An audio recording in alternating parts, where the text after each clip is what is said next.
For all things Pelicans, you're now tuned into the Pelican Postgame Report. Shout out to the fam. Appreciate y'all being in this live episode of the Pelican Postgame Report. PPR Friday is going down, fam. We got some news to talk about now. There's some stuff happened during this week for the Pelicans. Getting live and direct. And you know what they say, family? 3-time is the charm. Trajan Langdon is a Pelican no more. He tried for the last several years to leave the organization despite reports that he received an extension, a secret extension late last year. Wasn't enough to keep him in the building. So he's gone, and we know there'll probably be a quieter guy taking the general manager position than Trajan. And we'll cover it today on this episode of the Pelican Postgame Report, among other news and notes and items. And then later on, we'll open up the phone lines for the family members to chime in with their thoughts and direction of what they think is going on with the team. I'm Big Q. We got Lex and DC in the building as well tonight for the Pelican Postgame Report. Building, shout out to you guys for being here. Y'all, please feel free to do us a service by, if you're not a subscriber, hitting the subscribe button. And also feeling free to share the show on your social media feed, Instagram, Facebook, Twitter, Twitch. We're broadcasting on several big platforms. If you're chiming in, give us a what's up, a thumbs up, subscribe to the channel, man. We up in this thing. So anyway, let's get going, man. First and foremost, shout out to you guys, Lex and DC. How are you guys doing on this night? Doing all right. All right. All things considered, I think I'm doing pretty well. With all things considered. DC, where you chiming in on this side of the world, bro? You on your vacation, or where you chiming in, brother? From Agatha. Excuse me? Agatha. Okay, all right. I don't know what you're talking about, brother. All right, so let's move on. Know what the hell DC talking about? All right, anyway, man, let's get into this article, man, right here. Stupid questions, you get stupid answers. Argata,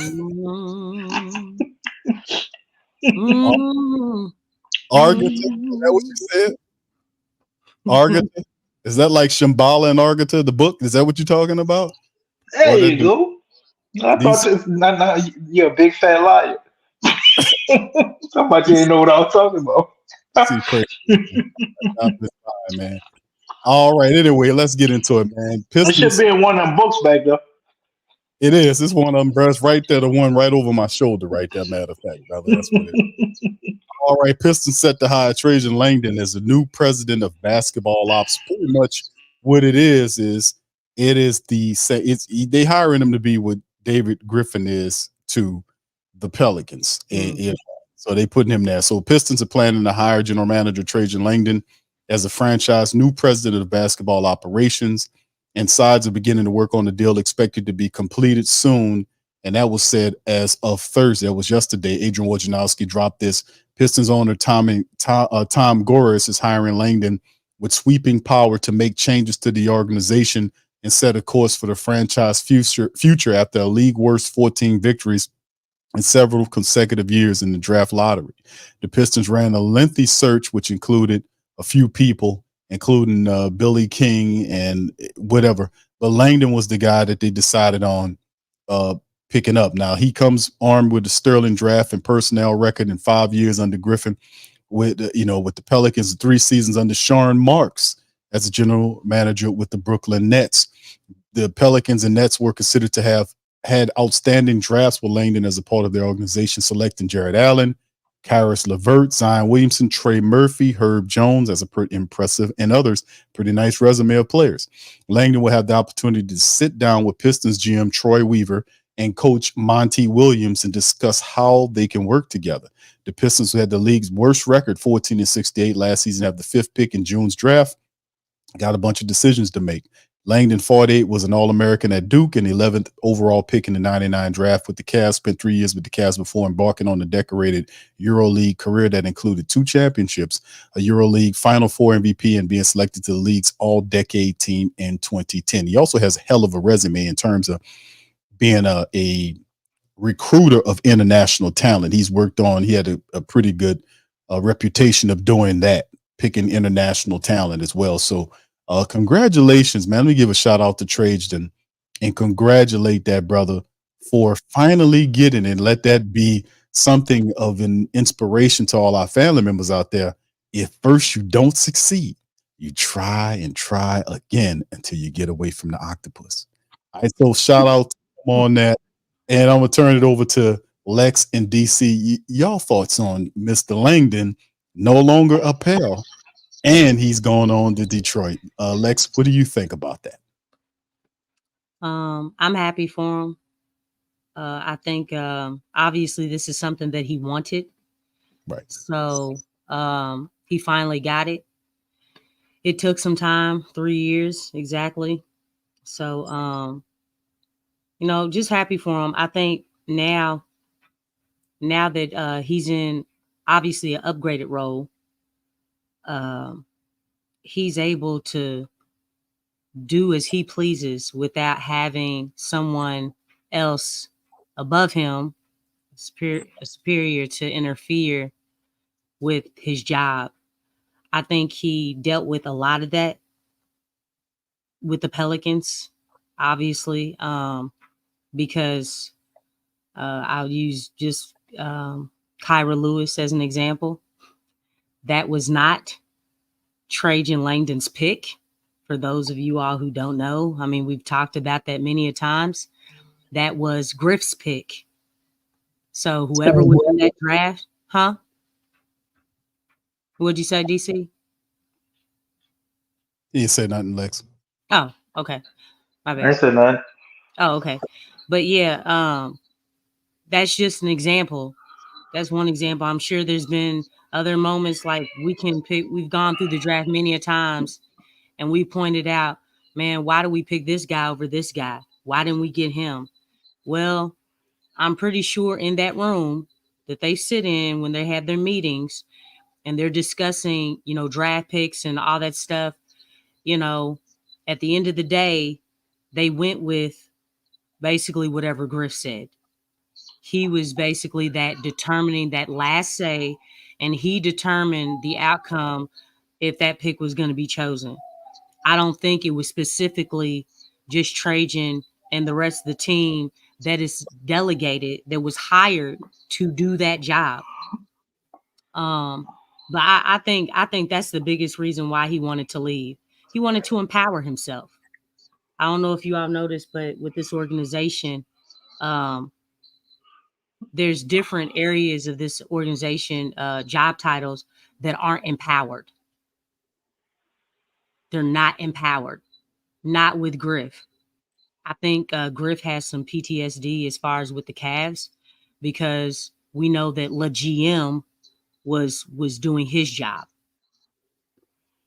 So with him, I think he's at a stage in his life where he wants to try to control everything, as much as he can. And I think that's one of the reasons why this organization is not growing as it should. So I'm really happy for Langdon. If you all remember when Langdon was with the Nets, before Kyrie, before KD, before James Harden, he had that team in the playoffs. It was a lot of role players. There were no stars. And those guys balled. I don't know if you all remember that squad. Trajan Langdon had a huge hand in getting those guys, putting them together. And everything that they accomplished, they were not supposed to do. Nobody really gave them any leeway as far as, making it into the playoffs for one, and then going as far as they did. I know this one thing, they did not get swept. So, yeah, they made it further than KD now. Yeah. So, I mean, they had a really nice squad. And I believe that now that he has gone, he's not here with the Pelicans, he's going to go back to that. He's going to get Detroit together.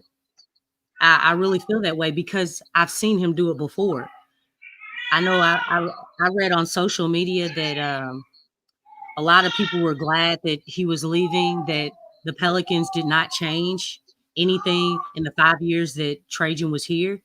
Well, there's a reason for that, people. There's a reason for that. And you can't just pin that on Trajan. The situation that you come into really does matter. The control that you have in order to do your job the right way really does matter. So, he's basically left that situation, and now he's in a situation where he's that dude who's calling all the shots. Obviously, with the exceptions of, the governor, so I'm happy for him. I think he's going to do some great things with Detroit. He's going to get them to where they need to be at.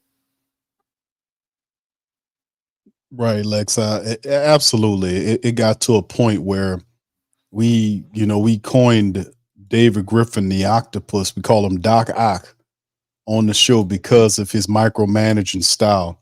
Yeah. And obviously, despite the Pelicans giving Langdon an extension, it didn't prevent him or didn't deter him from wanting to be his own man.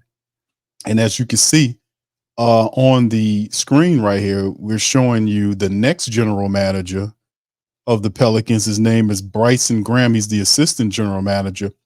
And more than likely, according to various reports that are unofficial, they're just going to promote this guy here to be your new general manager of the Pelicans. So the gentleman here will be your new GM. DC, thoughts on Trajan Langdon, bro? What do you think about that? First and foremost, I think you messed up the picture we should have had on there, man. You should have got with the production team, and Trajan Langdon should be dressed in a Spider-Man costume because he finally found a way to get away from Doc Ock, man. So congratulations to that brother. We made a lot of jokes about Trajan and, talking about his non-involvement vocally, where you don't hear from him, and a lot of the great things that the Pels have been able to do, a lot of the good things. He's had a huge hand in that over here. Similar like Lex was saying with Brooklyn. Trajan Langdon is excellent at finding talent. Yeah. He seems to have a knack for finding these wing type players. Like all of the wing guys we got, I know that came from this man. Like you looked at Brooklyn, and that's kind of how they were. Other than D'Angelo Russell and Spencer Dinwiddie, it was a bunch of those wings. Terrion Prince and all of those guys. They drafted a lot of them guys, man. Yeah. And we got Herb. We got Trey. That's obviously a Trajan thing. Jordan Hawk feels like kind of Trajan pick, but we know Swin had a lot to do with that.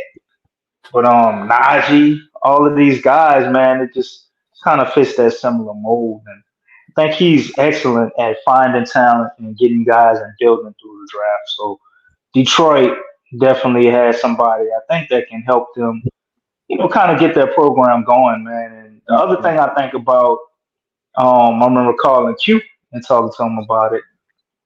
How does this look for what we're trying to do? How does Trajan Langdon value Brandon Ingram? Are the Pels pretty much locked on doing a trade with Detroit? Would that be considered tampering? If anybody knows Brandon Ingram, I think it would be Trajan Langdon as far as all of the people out there involved in trade talks. And Detroit was linked to us before he ever went there. So that is very interesting. And Big Q filled me in on a little history as he does. He talked about before and how Joe Dumas is supposed to leave from the Pistons and come in to actually be the VP. And now we got Trajan Langdon going over there to be to the VP from here. Ain't that crazy how things work out, man? You mentioned Monty Williams, the coach of the Pelicans, is the coach of the Detroit Pistons now. Monty Williams is the new Detroit Pistons. Basically, so it's are we gonna have a player go over there too? And that's just would be the trifecta, right? Bro. You couldn't make this story up in a Hollywood movie, man.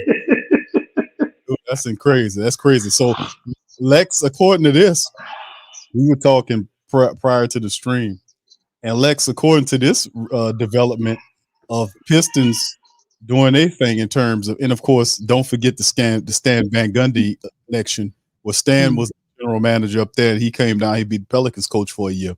So that's another connection. But outside of that, a lot of these guys, now Langdon is going to go up there and he's going to flex his creative abilities. And I don't think he fires Monty Williams. I know that the owner told him that whatever he wants to do, we'll do it. If he wants to fire Monty Williams, he'll give him the power to do that, and they'll just eat the contract. That was the reports that were coming out. But, we've seen I'm going to lead into what you saying, DC? I was about to lead somewhere. You can go on. Okay. This is the thing. We've seen, even in the recent example, Lex, of some of these teams currently who are having great success with former Pelican executives. Connolly, who used to work for the Pelicans, Dale Demps. Dale earned a nickname, Dale the Simp Demps, is now up there in Minnesota, but nothing simpish about what the Minnesota Timberwolves are doing. No. So, that's kind of leading. I'm going to give you the runway on that, Lex, because I know you want to kind of build on that. Please feel free to build on the connections, how these guys seem to go elsewhere and thrive. Why is that the case? Because something is wrong with this Pelicans organization. I mean, you can't hide it anymore. You got to tell the truth. And let me tell you something, the truth shall set you free, make you free, whatever the saying is. The truth is coming out. And the truth is definitely out with this organization. There was a reason why David Stern was making decisions for this organization. There's a reason why Chris Paul left.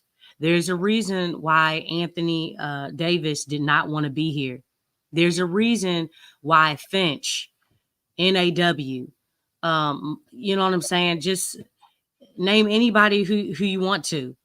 They're leaving. A lot of people who are leaving, maybe 1% have not been successful, but the percentage is higher of those who have been successful once they leave this organization. Drew Holiday. I mean, look at all these situations, and it's not just players.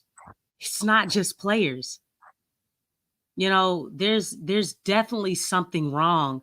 And until the Pelicans address the root of the problem, it's not going to be totally gone. It's not going to truly change the way that it needs to be.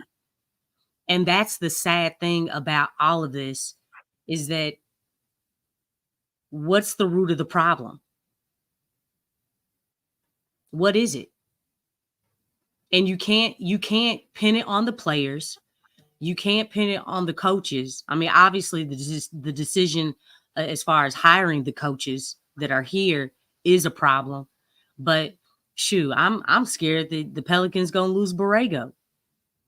That's the next shoe to drop, Lex. Yeah.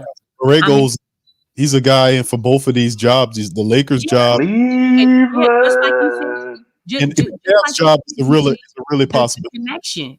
But just like DC said, with the connection with Detroit, Trajan's going down there. If Borrego leaves, you know what I'm saying? Again, the Pelicans are in cahoots with the Cavs on trying to get D. Mitch or Garland or Evan or Jared Allen. Right. You know what I'm saying? Like, those are the options, and they've been looking at those guys for a minute. So it's like, no matter what this organization does, the root of the problem has to be addressed. It has to be addressed because it's killing this organization. In the long run, it's almost like, you have a lot of symptoms due to like one symptom. You know what I'm saying? It's almost like a chain reaction.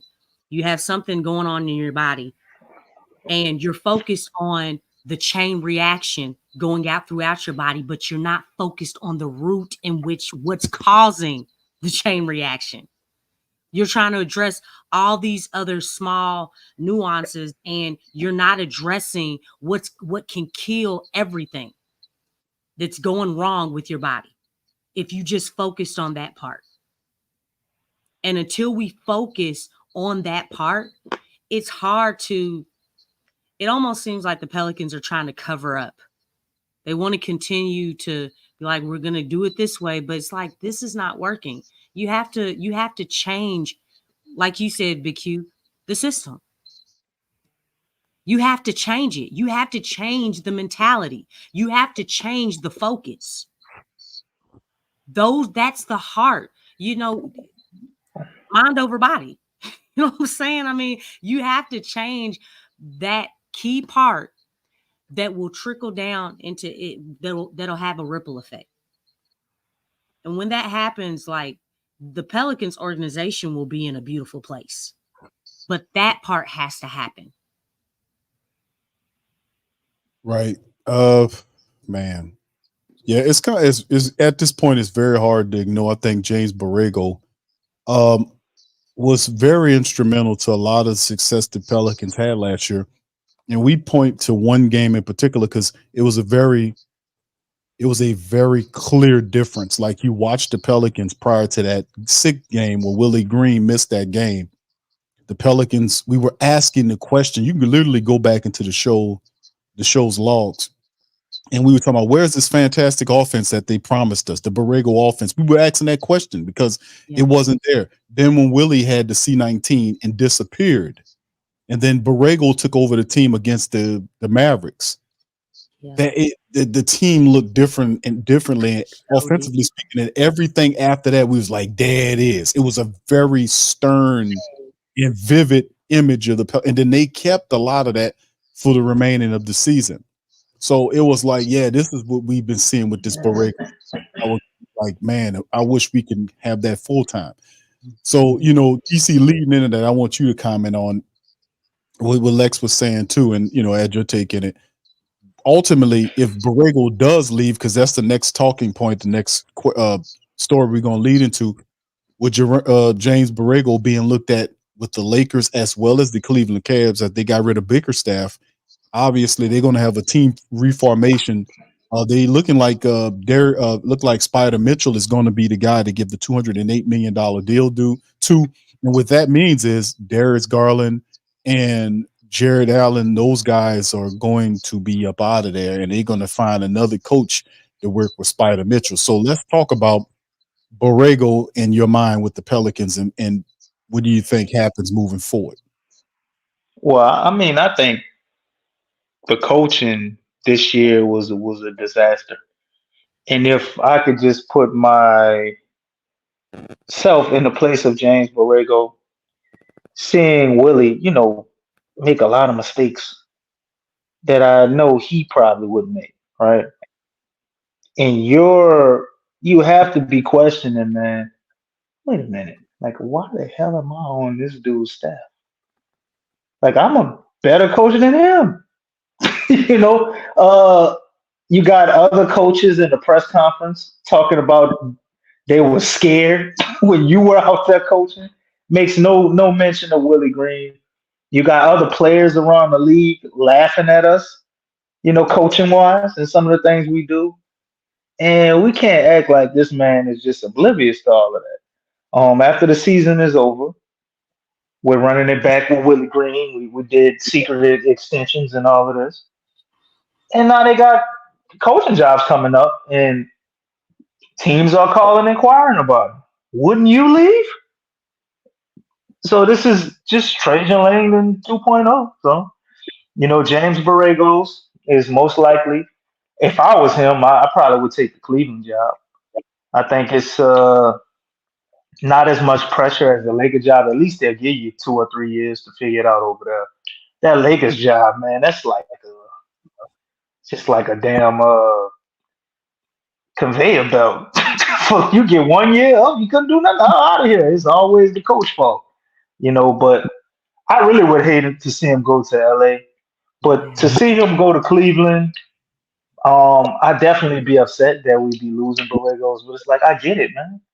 I mean, it doesn't make sense to have him. My thought process when we got James Borregos was that we're gonna go into the season, right? You see what Willie does, how the team performs, and if he had an epic meltdown, you cut ties with Willie, and you have your new coach already that you can promote from within the staff. It cuts down on everybody learning something totally different. It cuts down on guys getting comfortable with him. I thought it was a strategic move to fix a potential mess up. But once he walks out, now you're looking at, okay, who can come in here and replace him and do possibly a better job than he was able to do, which I don't think is necessarily going to tie into whatever the offensive scheme is, which I like what James Borrego has had with the scheme. It's now going to tie into, like, can you have the ear of Willie and get him to listen to you? Because or get Willie to be more impactful at holding players accountable and enforcing things, and uh, get him to kind of bring a little more testosterone to things. You know what I'm saying?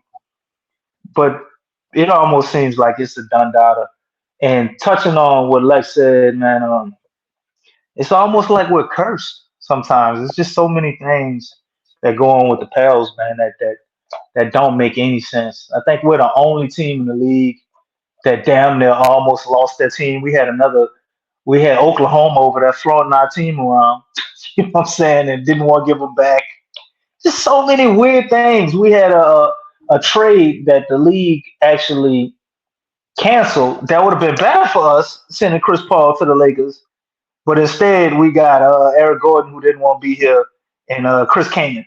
Alpha Romero, how you pronounce his name? One word to shit. Camino. Al Roof Camino, and he played his best ball when he got that.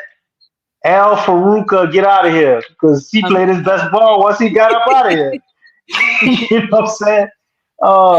It's just so many things, man. We actually swing for the fences, pull off an amazing trade, an intelligent trade, get DeMarcus Cousins, and the man gets hurt in an injury where he can't even recover to be a semblance of himself after that. It's like, man, how much bad luck can you have? We have a team with an amazing name in the 70s, the New Orleans Jazz. It actually fits us. We lose that to Utah. Could have actually got the name back. It only cost $1 million, but Tom Benson said that was too much. It's just such weird history that follows the Pels, man. At some point, just by doing everything wrong, I think we're going to figure it out. Be able to do things right, because we've done everything probably the worst way you can do it, from running an organization, from being cheap to having superstar players, not putting the right stuff around them. Then now we have, amazing level of talent, and we just cannot figure out putting the coaching staff around them. And maybe the right one or two extra player. We get all the hard stuff right and just completely get all Fs at all the other stuff that would be a layup for any other team. So it's frustrating, it's mind-boggling, but watching this team for the majority of my life, it could be a lot worse than it is right now. I know that ain't saying a lot. Stop it. But stop it, DC. It could be a lot worse. Lex, I remember watching the Hornets, the New Orleans Hornets, before they were the Pelicans. And I kid you not, our starting lineup was Tim Frazier. What's your boy? Man, I can't remember. What we call him? Easy. Who's the little short dude, man? Etwan Moore. That average Etwan Moore, man. Etwan Moore. Dante Cunningham. Niggas like Alexa Jinka. And who was the power forward, man? This is our starting lineup, Lex. And I sat there and watched this shit. And then I knew they were probably going to lose, but I was hoping maybe they could win tonight. We shocked the world. So it can definitely be a lot worse. I've seen it be a lot worse. But nonetheless, They say things got to get a little worse before they get better. I think the No, little worse was it's this season. already, but this organization has already dealt with that. The fan base has already dealt with that. Right, Like right, at right. some point in time, embracing mediocrity No, has no, to I'm not be embracing mediocrity. no, I'm not saying you are. I'm not gonna put that on you, DC. I'm saying the organization, even from the things that Willie said, you know, like, they didn't do everything that they wanted to do, but you can still find success. Like, dog, it doesn't matter what you did in regular season. What matters most, and this is all across the board, this doesn't matter what team you're on. What you do in the playoffs, really holds more weight than what you did in regular season. Everybody needs to know that. What you do in the playoffs is your credentials, your notoriety, how you build your legacy. Okay? Y'all hear them big words? Like, look, getting to the playoffs, that's mediocre. Let's start doing something. Do something in the playoffs. Win some games. Get to the second round. At least. I mean, obviously, you want more than that, but look, in Willie's 3 years of being here, that regular season record means absolutely nothing. Say it again. Yeah. Okay. It means nothing. Because you know what? You know what the reality of the situation is? They've been a borderline playing team. They've been a first round exit. They were a borderline playing team twice within his 3 seasons. His first season was his best season, just like the OKC series. The first game was the best game. Since then, what's happened? Big Q and DC? It's declined. It's declined. Willie Green's best season was his first season with the Pelicans. That's been his best season. Since then, dude, you've been ousted you made the play-in, but you got kicked out because, the play-in is not the playoffs. Made the play-in this year, got to the playoffs, which everybody was talking about. Yeah, we're just trying to get to the playoffs. That literally was what the team was trying to do. Just get to the playoffs, and that's it. They weren't trying to win. They weren't trying to win. They just wanted to get to it. Dog, I don't have time for that. I mean, most times when somebody says, "Yeah, we trying to get in the playoffs," what's y'all's interpretation of that? When somebody says we're trying to get to the playoffs, what's your interpretation? I'm trying to be the first loser. Look, my interpretation now you made me, you know how they say you got to be specific with your prayers. When you talking to God, you got to be specific. Okay, I want to get to the playoffs and win some games in the playoffs, okay? And get to the second round. We got to start doing that now, because getting to the playoffs, that's exactly what they did, and that's all they did. We can't assume that our interpretation of what we want from the team is going to be there. Like, now, y'all need to be more specific. Y'all got to the playoffs last season. So when you say get to the playoffs, you need to be more specific on what you're talking about, so me and you can be on the same page. Because apparently last season, okay, we weren't on the same page. We weren't. We were not. But yeah, we can't embrace this mediocrity, man. At some point in time, when do you ascend? When do you be like, man, we trying to get it? We trying to get somewhere. We want to accomplish something. When is that going to be the mind frame? I think probably this year. I don't think so, Big Q. I don't know.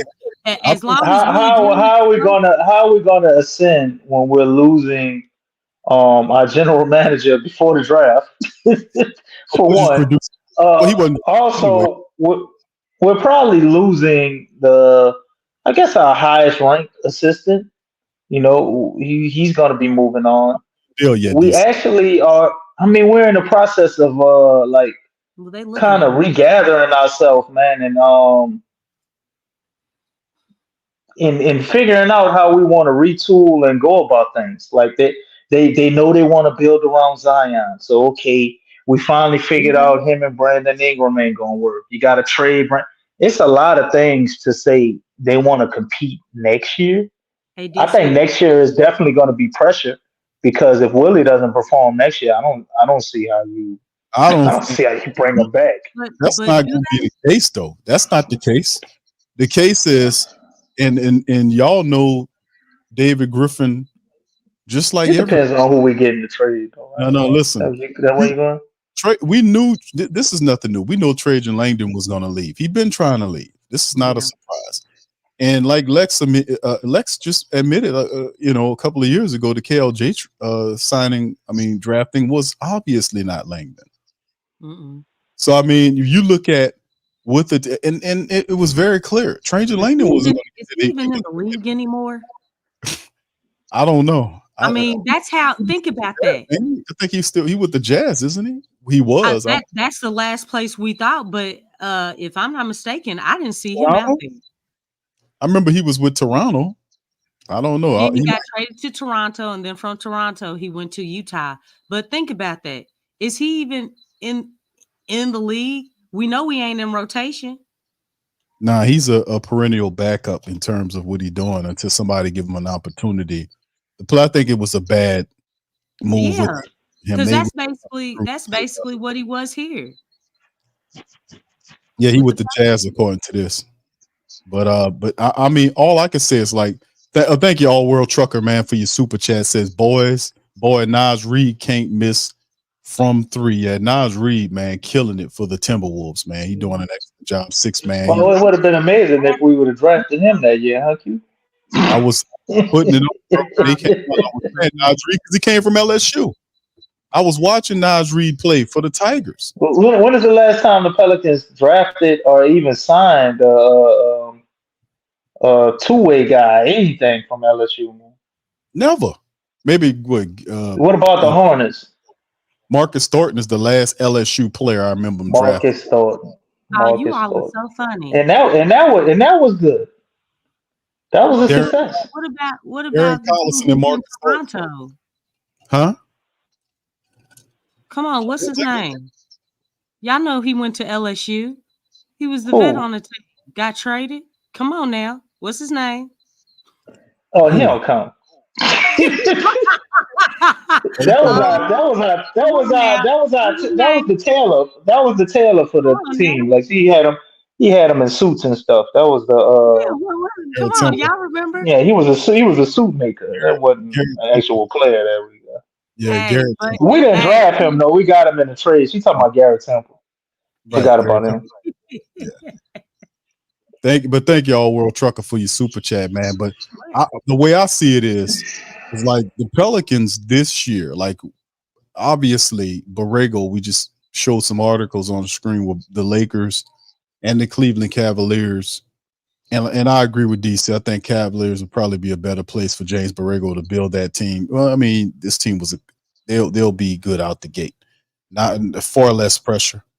But I think, like in terms of what the Pelicans are going to do, David Griffin's going to swing for the fences. I mean, he has an even quieter guy that'll take over the general manager position, and this Bryce. Wait, I don't understand this, Q. How do you become quieter than the guy who don't speak? He did. I keep asking this, Q. How does he get quieter than the mind? Because the thing is, like I said, y'all got to see what we be saying about y'all thinking, and I make a lot of jokes about some of these people. I really do. I be joking my ass off about them, but that's to stop from crying most of the time. The reality is like with the Pelicans, man. The Pelicans. I just did a show earlier today with the New Orleans Saints, and this ran by the same. It's the same leadership group, if you want to call it that. And the people at the top of the team don't know about the sports that they are attached to. Gail doesn't know enough about football or basketball to be a real force in a discussion with the team. The top executive is a guy that has the title as a basketball and football president of operations, VP. He's the president, but this guy really, and that's why I was saying that if they're serious about being a functional organization, they need to change the architecture of how the team is made, the structure of the business side of the team. Dennis Lucia needs to be changed into a he needs to be changed into a chief executive officer or a chief financial officer. And there needs to be another basketball mind, maybe two, because I go two. With the right. Yeah, you got to have two, because you got to have a president that knows about basketball and a vice president and another vice president. You need a combine of guys at the top that know about basketball on the Pelican side and football on the Saints side. It's the same thing that's screwing the team up, because you're over relying on one person to make the correct decision, not kicking away Swin Cash. I really think Swin should actually be the vice president of basketball operation, because she's impeccable. Me and DC was talking about this the other day, Lex. When we did the research on Swin, she's a perennial winner. Everywhere she went, she won. She's a champion. Yeah.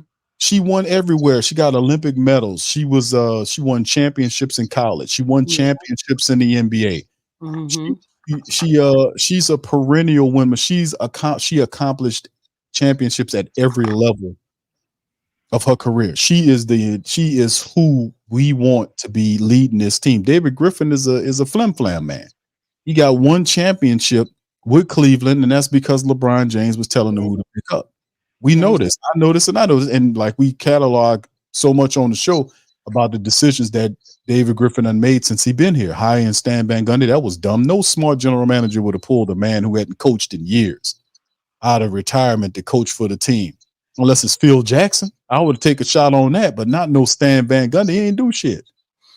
And then you didn't fire Gentry in your first. That is not something a smart VP would do. And then he collects these people. No disrespect to Trajan Langdon, he got smart enough to leave up out of here.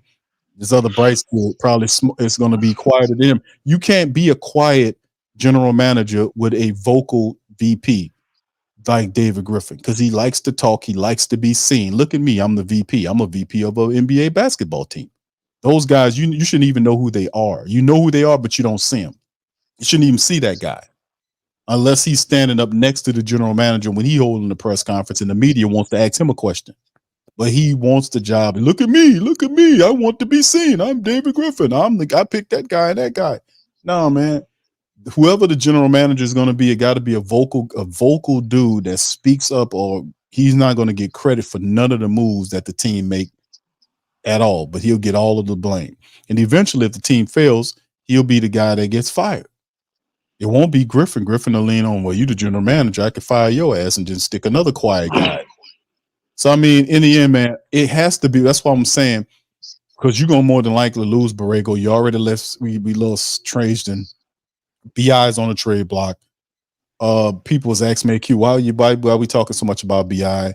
Why not CJ? Well, nobody wants CJ right now. Nobody wants CJ McCollum right now. He's not a hot button issue, even though he had a phenomenal year in shooting the three. When he was at Portland. Right. But nobody it's no people beating the Pelicans door down for a trade for CJ McCollum, making $30+ million a season as old as, despite the fact that he shot the lights out with the ball. There's nobody beating the door down for. I mean, but he's still an expiring Q. Maybe not. I hear you, DC. But hold on, next year. I'm going somewhere. I'm gonna give y'all the floor, but I just wanted to say this, and I'm gonna turn it over to y'all. This is the thing. That's why I'm expecting this to happen. I'm expecting them to make a move, and the move is going to be a flashy move because it's David Griffin. He's going to make a flashy move. Is he? Yes. That's one thing you can't say about the octopus, that he's going to make a splashy move. Now, what that splashy move is, one or two things. I hope it's the right one. It'll be You the forgetting trade. one thing, Q, It'll be the before you trade. get to your move. Say again. Yeah, so you forgetting one thing, man. It don't Hold up. matter who it is. They gonna implement what's your word you created? Just like Mickey Loomis, the excuse matrix is coming. Oh, whoever we get, it was Well, their first year. They had to get acclimated. That's the shit we go ahead next offseason, bro. the excuse It'd be made. very hard to contend for a championship this year. It's too Well, much turnover. no, I don't see that won't work either, because even though you're not going bare bone. Now you losing BI, but you're losing BI to a trade that should improve the team. If you play it right, you can get two positions for the cost of one. You really could. And even if you trade a reserve, whether it be Larry Nance or Dyson Daniels, you should be able to accomplish with a trade of BI to a Cleveland or an Atlanta. You should be able to accomplish two starters for the price of one, point guard and center. So in both of these teams have players that the Pelicans want. David Griffin is going to swing for the fences. That's one thing that he is. I can't take that away from him. He's a micromanager and he's wants too much credit, but he's a guy that will swing for the fences. So look for him to try to do the Trae Young thing. And if the Trae Young thing falls apart, look at him looking at Cleveland with Jared Allen. They're going to go back to the teams they like, perhaps with Darius Garland. And if that don't work out, DC, start looking at DC's narrative about Detroit. Well, what they can get, they ain't gonna give up Cade Cunningham, but DC likes Jalen Durant, the Jalen's. He likes the Jadens. He likes Ivy, and he likes Durant. So I mean, but anyway, I'm gonna turn it over to y'all. Lex, what do you think about I some of this? mean, that's probably the least of. That's my last trade package, man. That I want. Like, That's probably what you look, gonna wind up with, though. the organization is in a very peculiar situation because the thing is that, like we said earlier, started the rebuild along with the Thunder and the T Wolves around basically the same time. You can even throw Memphis up in there. Um, the thing is that you look at where we are and where the other teams are. And look, I know Memphis did not do well this year. Y'all, let me tell you something. Memphis is coming. They about to boot somebody out. Hmm. All right, y'all see my face? They about to boot somebody out. You know what I'm saying? For real.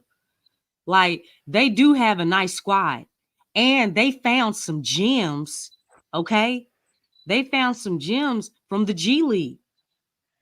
GG, he's like what, 6'8"? Man, that dude does everything with that basketball. How about our center? What's his name that we used to that we Yeah. used? What's his name? Um, What's his name, DC? I the forgot his name. Jameson, Jemison. Yeah. Jemison. Trey Yeah. Jameson. Yeah, Trey he's Jemison. still over there They, too. they gave him an opportunity. Yeah, they're gonna keep him. His But energy do and they hustle, still like, have that Xavier? What is Xavier Tillman? They still no, got he him got too. traded to the He Boston gone. Celtics. He gone. Yeah. I Yeah, wonder he why, huh? The Trey Jemison. yeah. But look, they found in when they were in despair, okay, they found gems during that time. They were like, okay, this is a tryout. Who wants to join the team? Who wants to join the team? And they got that. They found two guys that are very promising. And let me tell you something, they are two dangerous guys. When you put those guys next to Ja, Triple J, what's the sniper's name? Y'all know who I'm talking about.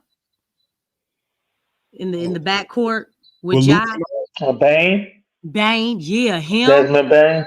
Yeah. And you still got Smart. You still got D Rose. He hasn't retired. He can still give you some quality minutes, just not a whole lot at the same time.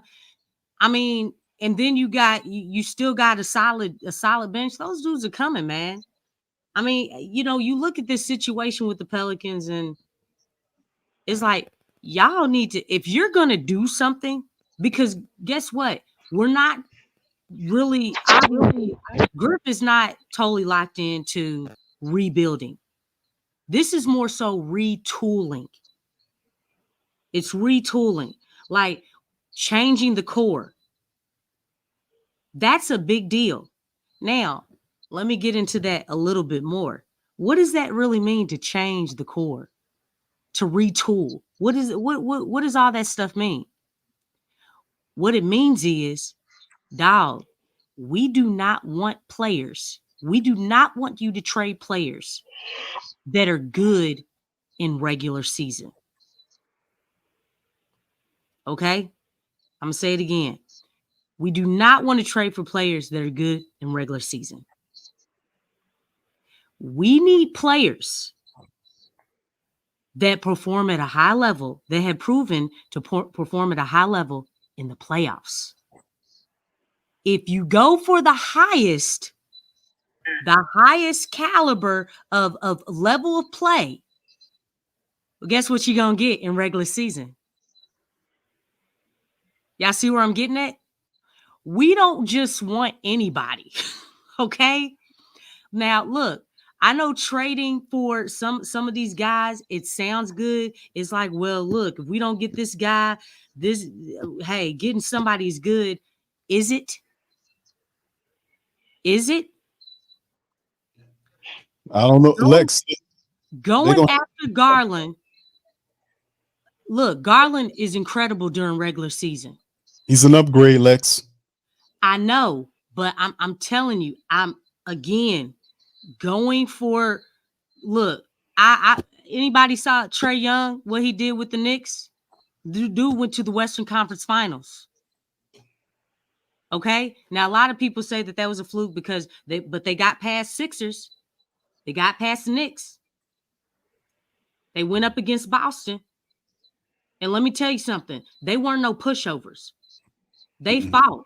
Even though they didn't have the weapons that all those other teams had, everybody was looking at them like they shouldn't have gotten to where they were, but they did.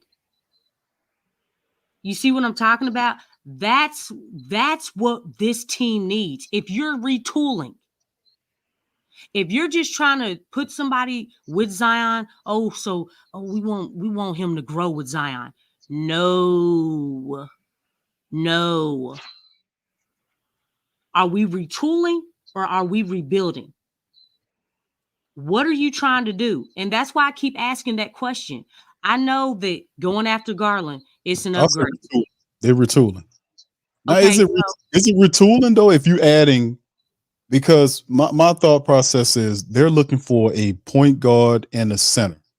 Yeah. They've been looking for a center all last year. Now there's two teams. Like I said, there's two teams that they're serious about in discussions because they're players that they believe fits what they're doing. So this is a little different than last year. The Pelicans have a group of players that they want. Jared Allen is a player that I really do think that they want. If they can package something where they can get Darius Garland, because it works out because Cleveland is not going to keep Darius Garland and Spider Mitchell. Those guys can't coincide. So when Spider Mitchell said he's staying. So if that's the case, Darius when did Donovan Mitchell say he's staying, Q? Because I still no. Listen, I heard he was still on the fence. No, this is what I heard. Hasn't decided officially. What I heard is that he likes Cleveland. Listen, you're right.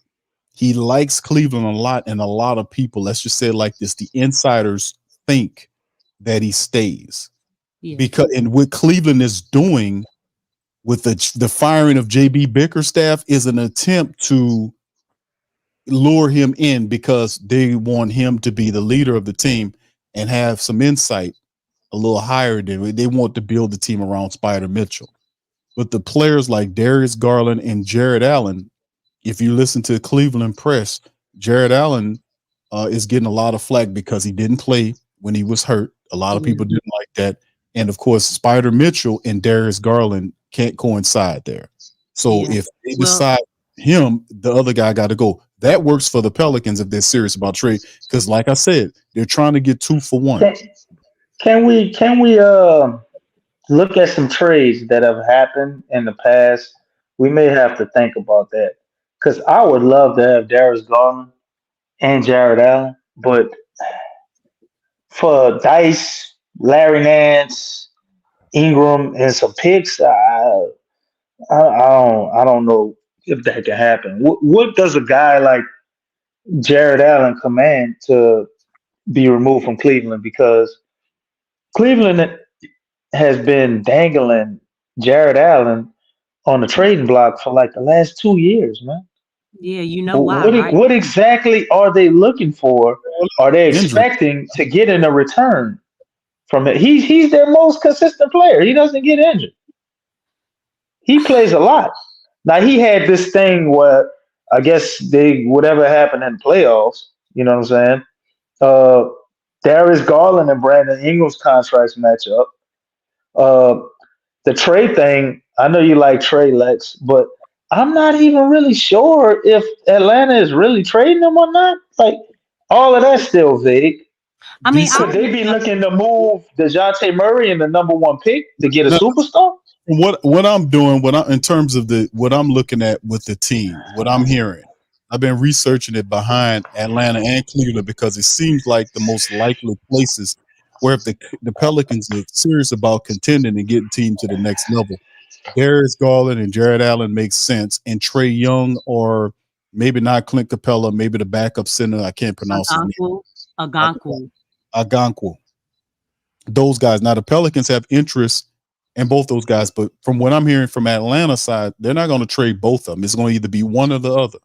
Either it's going to be Trey gets traded or it'll be DeJounte Murray that gets traded. That's what I'm hearing. Right. But if like which direction are they really going in? Because the thing with Atlanta, I wouldn't mind getting Trey Young, but it's obviously going to take pretty much a similar package just to get Trey Young to make the money match. I don't think we get coming back with Clint Capella and Conwu and all of that. I think whatever trade we pull off Trey Young is just to get Trey Young. You're gonna have to pay, I guess, pretty much what you're thinking you would pay to get Darius Garland and Jared Allen. Because Trey Young, I don't know, man. I guess you got the bidding wars with the other teams. You got these two guys. I'm sure other teams want them. I hear some teams say they're higher on Darius Garland, which I think is kind of crazy when you think about it. If you're a team that's ready to win now, because Trey Young is like he'd have been on all NBA teams. This dude dropped what 50 points in a conference champ with what wasn't he in Eastern Conference Finals? Yeah. Had like a 50-point game. So that's it's a little crazy. Either one of them, I don't think you can go wrong, Lex. But I understand, obviously, getting Trey would be a bigger upgrade now.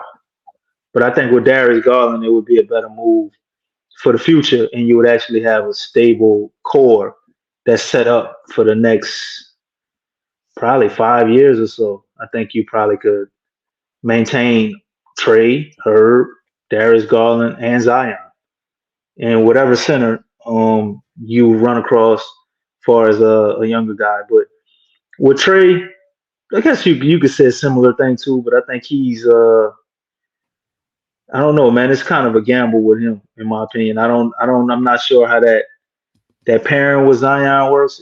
I hear Trey's father say he's cool with being the second best player. He's just never in the NBA had a team where he was the second best player. If that's true, then yeah, he would bring him over.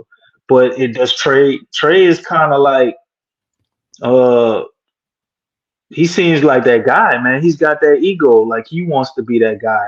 Could we run into a similar situation that we had with Brandon Ingram? Will Trey Young actually take more efficient shots when he plays on a team with better players? Because we know he can hit them 50-footers and stuff, but he not Steph. Come on. We don't need you taking Hey, you know 3, what? 4 of them a game. One thing I will say is that the gravity that Zion has, okay, look, he commands a lot of attention. And not only that, Trey Young, he has some gravity that will help Zion. Because I don't care how bad of a shooter or percentage wise you think Trae Young is. Trae Young ain't shot hitting that three. He's not shy. He's not gonna, oh, well, let me take 2 dribbles inside, and you know what I'm saying? He's not gonna do that. Wasn't that one thing that Brandon was doing that was hurting the team because he refused to take Yeah. the Do you want to go from one extreme to the other though? You got a guy who took two steps to inside, but a dude who take 4 steps back. Okay, but Trae Young has been to the Eastern That still is Conference a better Finals. problem though. Trae Young has, he's done more in the playoffs than Brandon, right? DC, I'll take that trade off. Yeah, if it means, look, there's gonna be pros and cons to every situation. Right. But we need somebody who's confident in taking that 3-point shot. We need somebody who has some type of gravity so that, Zion can be on the end where of the playmaking. I don't know if you notice, a lot of times when Zion has the ball, and we've seen this, that's why Point Zion is so effective. When he has the ball, his gravity is so great. He's opening up doors for his teammates. Like it's open shots. But guess what? Nobody has the gravity. None of his teammates have the gravity that Zion needs to get easy shots. He can't get easy shots, and he's the most efficient player on the team. Come on now. Like, he needs that. That's going to help his game. Like you have to have that other player. I mean, that's why you have multiple stars on a team. But Zion has been like the way that he's able to create for everybody. Those corner threes are going to be there. I mean, when Zion has the pass off, like I don't know all the numbers, but golly, do you know from behind the arc, Trey, Murphy, Herb, and CJ, they had more 3-point attempts and makes than Brandon did. All 3 of them did. Like, the thing is, they were using his gravity and it was working. You know what I'm saying? Like, and let me tell you something. Any point guard, like, oh my gosh, it's like the Red Sea just opened up. I mean, all this space for me to shoot this 3-point shot. Straight up. That dude is going to be, oh snap. Oh goodness. Oh my gosh. The Mavs just beat. I'm sorry. I was looking at the game. That's crazy. But anyway, like that, who wouldn't want that? Who wouldn't want all that space? And then not only that, you got trigger tray, you got ice tray.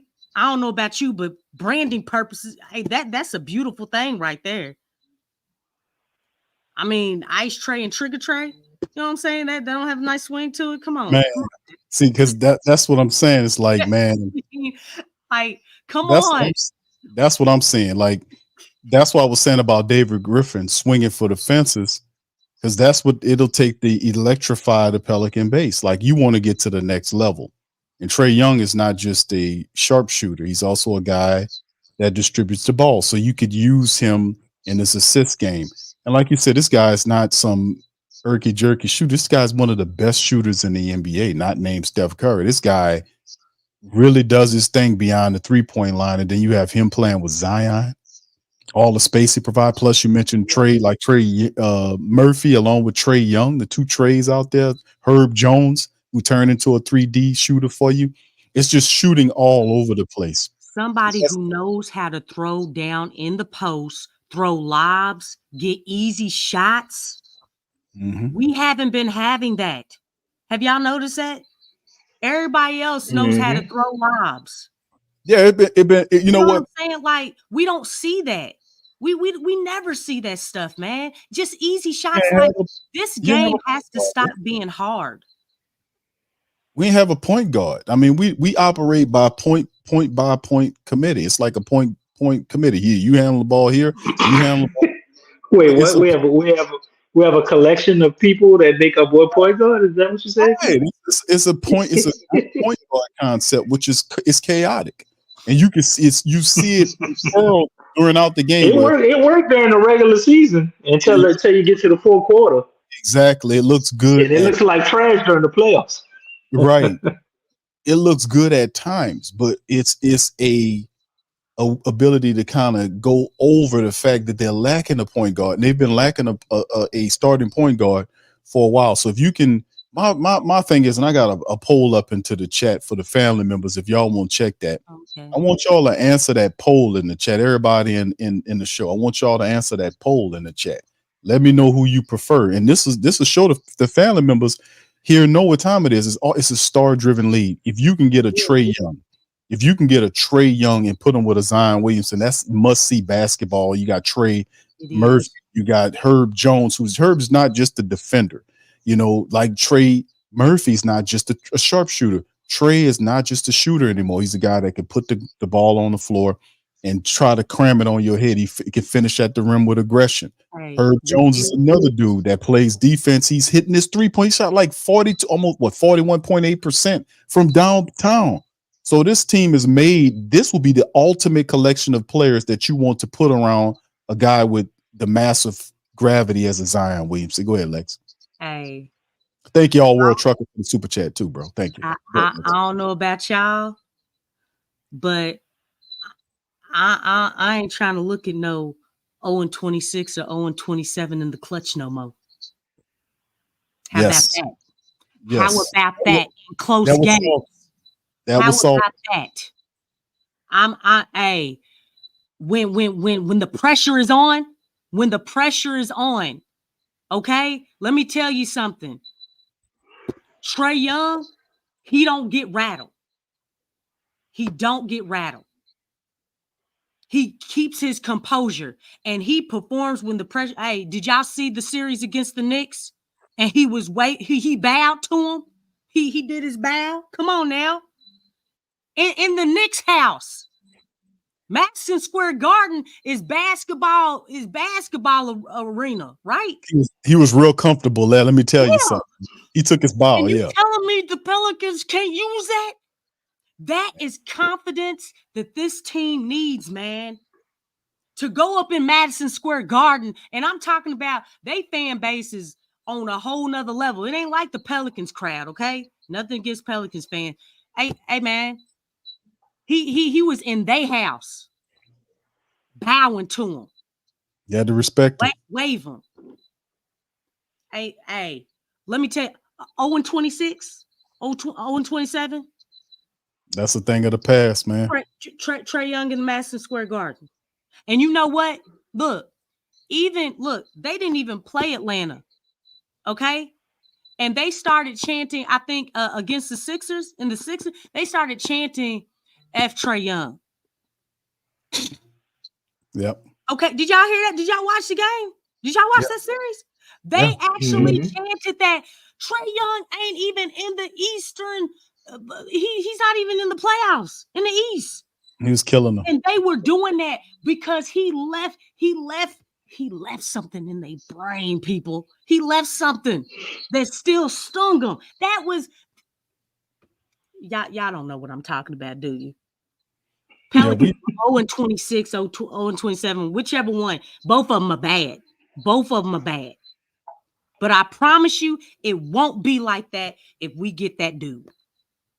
Remember what he did to the Knicks in the playoffs. I'm just saying, man. You want to be on 28, 29, 30? Take your pick. None of them are good. We already 0-30, Lex. Okay. Look, I'm just saying, man. You have a guy that he performs like a star. He doesn't get rattled. You know what I'm saying? I mean, obviously everybody makes mistakes, but golly, man. I mean, we've seen Trae Young on a nice stage, on a big stage. Bright lights. Remember, Brandon or CJ, they didn't perform when the lights were brightest, right? That's true. I mean, do we? You ready for Willie to bench him for bad defense? What'd you say? You ready for Willie to bench him for bad defense? DC, cut that out. That won't happen, man. They're gonna bench him $40 million player. They won't bench $40 million player. Because there's bad defense. Like he benched CJ. CJ got benched. Bro, he ain't benching them, bro. $40 million a season. That ain't gonna happen. Like CJ making 33. I like Trey. I like Darius Garland. I like both of them. I'll be happy to get either one of them. But just to change topics, because I don't think it's any debate. At least not here. And from well, I still where's the poll, Q? Look at the poll. The poll is saying, man, y'all vote in the poll. Put it in the poll, family. All the family members listening, go to the poll. I can't see it. Where is it? You got to click on the black, the black part, and it'll come down. DC. Pardon DC bad with technology, man. Man, I ain't bad with no goddamn technology. He bad with technology. His cell phone service is Horizon. So, but the poll says, who would you prefer for the Pelicans to trade for? There's four. I would have put more if they allow you, but they only allow you 4 options. I got Trae Young, DeJounte Murray, Darius Garland, and DC Drew and Jaden Ivey. He mentioned Jaden Ivey. No, Jaden Ivey should not be on that poll, man. He ain't in the stratosphere of those guys you just mentioned. Well, DC, I'm throwing you out. That's not fair to them or to Jaden Ivey. Well, DC, I was going to throw Didi Louzada in there, but I was trying to do you a favor. You should have said Jared Allen or something, because a lot of people are predicting us to trade Brandon Ingram straight up for Jared Allen and Karis LeVert. I was like, well, why the hell would the Pels do that? That would be dumb as hell. But some people they view Brandon Ingram as a negative asset, and my thing with that is, man, I know we've come to the conclusion that we probably need to trade him. I'm one of the few people that I think it could actually work with Brandon Ingram if we had a strong coaching staff. But we don't have that, so it ain't gonna work. You know what? But hold on, I'm not advocating for Brandon Ingram to stay. Hold on, let's. DC, but Trae Young can Brandon Ingram. Trae Young can run Willie Green out of here. He can. But all I was saying is this, though. Brandon Ingram is the best. Y'all remember wing, don't you? Huh? Proud Family, the uncle. I heard it, so I never watched it, so that was like a little bit after my cartoon time. But Brandon Ingram is the best available wing in the league right now, like that people can get. Some people might say Paul George, but I'm like, man, at that price and at his age, I don't really think that's his value. Let's say Paul George is better in other people's eyes, right? Brandon Ingram is still the number 2 best wing that you could get. 6'8" guy, man. People be clamoring to get somebody like that. You can't just easily get a player like that. That's probably one of the hardest players to get now. Is a big, tall wing that can score and defend. Like, he ain't Herb Jones, but Brandon Ingram does play defense. So I think we can command maybe possibly a Trae Young, but it'll be like a lot of picks we'd have to give him. I think it'd probably be like 3 first-round picks, man, that we probably wind up having to give up to get Trae. And with the addition of like Dice and Larry, or maybe you can not give up Dice and just give them Larry or something if you're not getting another player packaged in that to come back from Atlanta as well. But I don't think even the polls, man, if everybody's not in on Trae Young, you got to be in on somebody like Darius Garland. But We need a perimeter scorer, like you said, Lex, that can create some type of scoring gravity for Zion. Um, Trey Young is the best out there at that, but I'm just leery on whether Atlanta would really want to move him. As a Pell supporter, obviously we would want him, but thinking realistically, if you're Atlanta, why in the hell would you trade Trey Young? Why would they do that? Resetting the team. I mean, Pelicans got plenty of problems already. I mean, shoot. And that brings another question. Are you sure Trey Young will want to come here? I mean, Play with Zion, yeah. Yeah. I mean, really think about it. That's the only selling anybody want to play with Zion, but then you look at our organization that we just spent the first half of the podcast talking about. Do we want to sign off for that? You're moving the goalposts now. You asked us a question. I'm asking questions, man. Yeah. You're moving the goalposts. That's the selling point. I'm not moving no goalposts. I'm asking questions. That's the selling point. Because the thing is, ain't nobody coming here because of Willie. Because of his great coaching. It's Zion Williamson. Speaking of that, has anybody ever called Willie a great coach? No. I always hear these dudes talk about how much they love playing here, and this was the best locker room that they've ever been a part of. But I ain't never heard nobody say it. I think I heard Lexxah say it one time. That was people. Lex said it one time. Who didn't know the team, man. I want to say I heard Lexxah say it one time that I think I heard her say it just one time. You did, Lex. She said it one night. He's like, Willie is a great coach. I think I do remember you saying that. It probably was off of a real good victory, though. You might have been high off of the victory. Blasphemy. Look, I recognize him for the things he did. That's blasphemy. I never done said that. And I'm willing to put money, because I remember stuff. Y'all know I got it. I retain and muscle memory, okay? But no, he was never a great coach. He might have been a little forced on you. I probably was like, Lex, you need to lay off of Willie, and then you said it.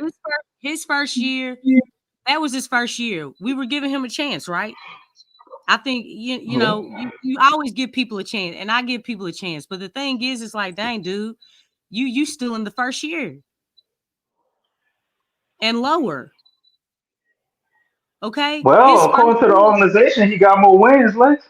No, DC. I talked about that. Listen. I need you to get this. Willie Green's coaching stint with the Pelicans is a mirror image of how the Pelicans played against OKC in that first series. His first year was his best year. Okay? He made it into the playoffs, right? Won 2 games, didn't get swept. Okay? Since then, yes, in regular season, he's improved every year. But the team is still a borderline play-in team. Play-in team. You're talking about 9, 10, 7, 8. Okay, but more so basically 9, 10. Getting into that A spot. That's all that's all he's been. And if you look at it that way, look, nobody looks at regular season like that. Yeah, you win awards and stuff like that, but again, where you get your credentials, your notoriety, how you build your legacy, how people remember your name, you get that from the playoffs. That's right. That's facts.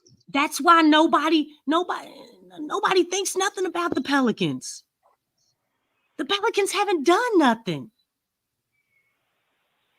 Does anybody, if you ask anybody outside of New Orleans or who's not a Pelicans fan, hey, when's the last time the Pelicans, who?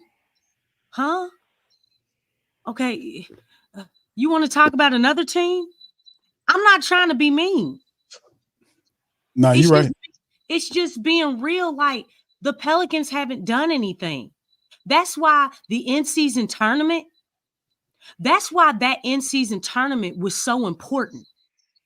Because this team doesn't really have real success. I'm not saying like, yeah, there's small successes, but when you're talking about real success, the real success comes from the playoffs. What are you doing in the playoffs? They don't have that. They don't have it. And you just got to keep that stuff in perspective, man. I mean, this organization, this team has a whole lot to prove, man. That's why I keep saying, that's one of the things, the edge, that's why that came to me. Because it's like, what do you got to do? You got to have the edge. Being competitive is nothing without the edge. You have to have something It's that part. You have to have that something that catapults you ahead of everybody else. And they haven't found that yet. Yeah, you're right, Lex. That's a big part of what they have to find, that killer instinct. And like I said, the biggest trade that the Pelicans can pull off in terms of getting leadership, because the point guard position, we talked about it, like what Minnesota did against Denver, Connolly meant something. You can't run from the leader of the team. You can't run in terms of distributing the ball, setting the table. And you put a sharpshooter like Trae Young, who also can pass the ball, and we have shooters around Zion, that changes everything. So, like I said, I think that's what the Pelicans ultimately are trying to do. They have other teams that's interested in Trae Young, but if you're ranking these things, that's got to be high on the totem pole if you're trying to put Zion and Trae Young together while giving up BI, perhaps a Larry Nance or something like that, but keeping your hands off of guys like Jordan Hawkins. Those guys have to remain. So, like I said, it's going to be interesting, man. Let me touch on these Pelicans notes right here, just to go over that, man, with the Pelicans, man. And also for the family members that won't chime in, we're not going to open up the segment of the show to the fam. So if you've been waiting all week to get your Pelican points in, now is the time. Now is the time. So the link is pinned to the chat, and we want to hear from you tonight. So do us a favor, hit the like button, hit the subscribe button. Family members listening to us on Instagram, Twitter, give us a retweet if you're on Twitter. Shout out to my Twitter family, my Facebook family. We're on several platforms. Instagram, shout out to Busted Babe 22. Shout out, I know who that is. Shout out to you. Appreciate you listening. All right. And listen, fam, let's hit these notes right quick. Pelicans notes: Murphy, Alvarado, Valanciunas, draft in arena. So we're going to touch on this one. This is from hoopsrumor.com. That's the source.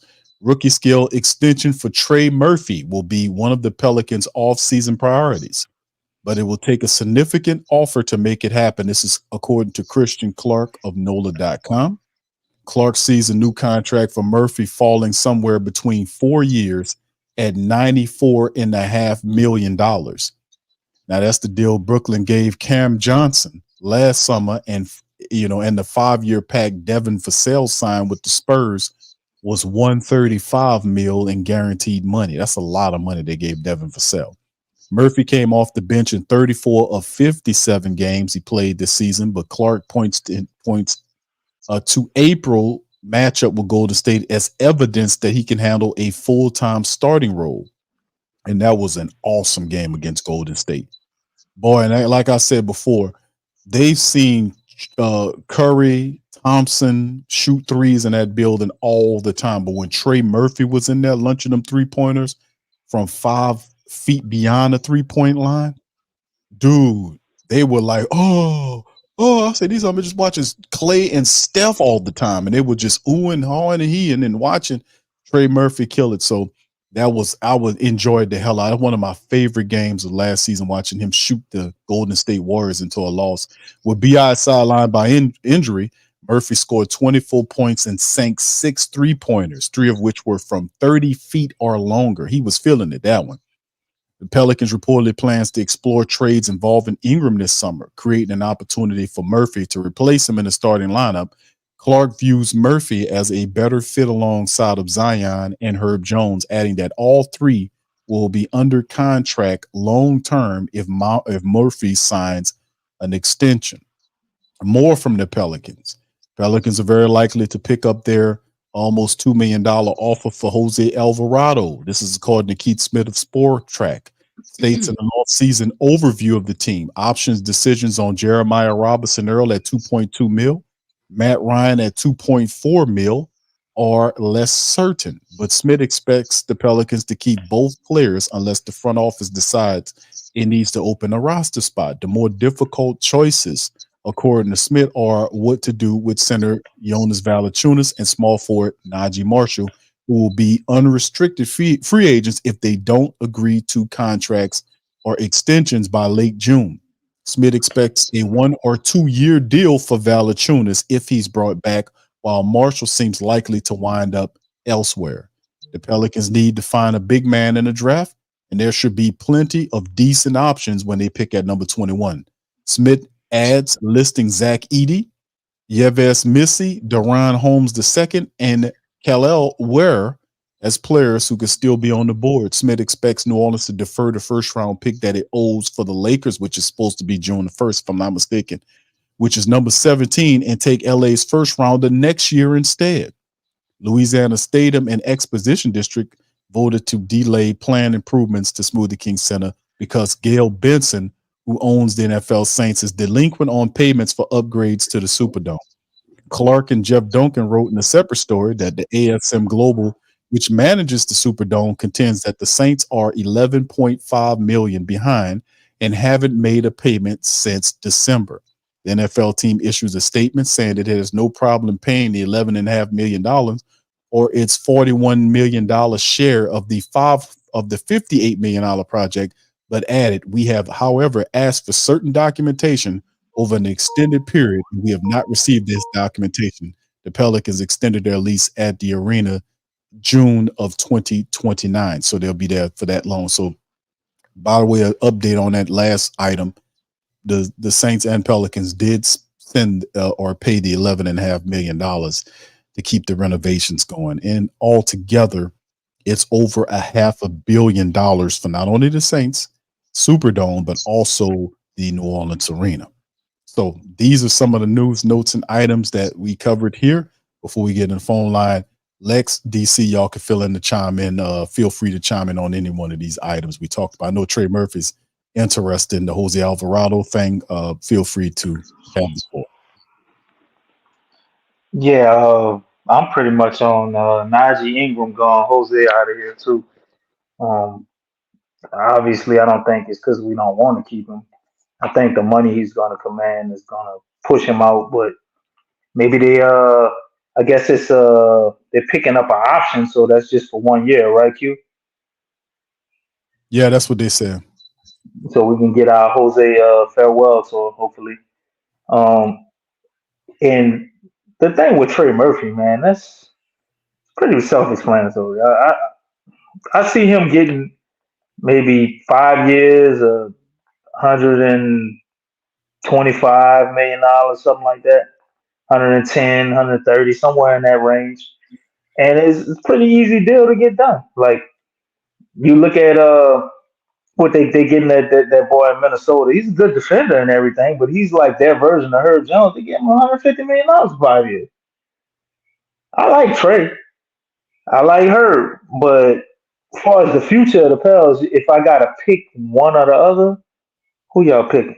You going to pick Herb or you going to pick Trey? You're going to pick one in the future, 3 years from now. So it's pretty much self-explanatory. I think that's a done deal, man. And as far as the thing with Gail, man, Gail need to pay them bills, bro. I don't know what's going on with that, but we got Super Bowl coming here. The Pelicans were supposed to be getting, I think, upgrades to the training arena and all of that, right? Not just the Smoothie King Center. Well, they're doing the cafeteria thing because of a lot of that. You know, they share facilities over there. So they're doing some. Man, they got to get away from that, man. That's how they operate, bro. They keep all the money that you give them. That's how rich people do it. That's how they do it. They rich people stay rich because they spend other people's money. spend other That's people's the truth. money. That's how it goes. $150 million is what the Saints supposed to owe. That they're supposed to be contributing to the renovations of buildings. She says they need documentation. Like she's already made several other payments from what I've seen, right? And she doesn't want to pay this time because they've never sent over the documentation that they need to send. I don't understand that. But all these people talking about we need another owner, get Gail up out of here, she being cheap and all of that. Man, Gail Benson is we were clamoring for her when we realized that we could lose the Saints and the Pelicans. Now that she's the owner, and we know she come out and said even when she passes away, these teams aren't going nowhere. Now y'all want her out of here? I don't understand people for that, but it's a documentation issue that's causing her not to pay.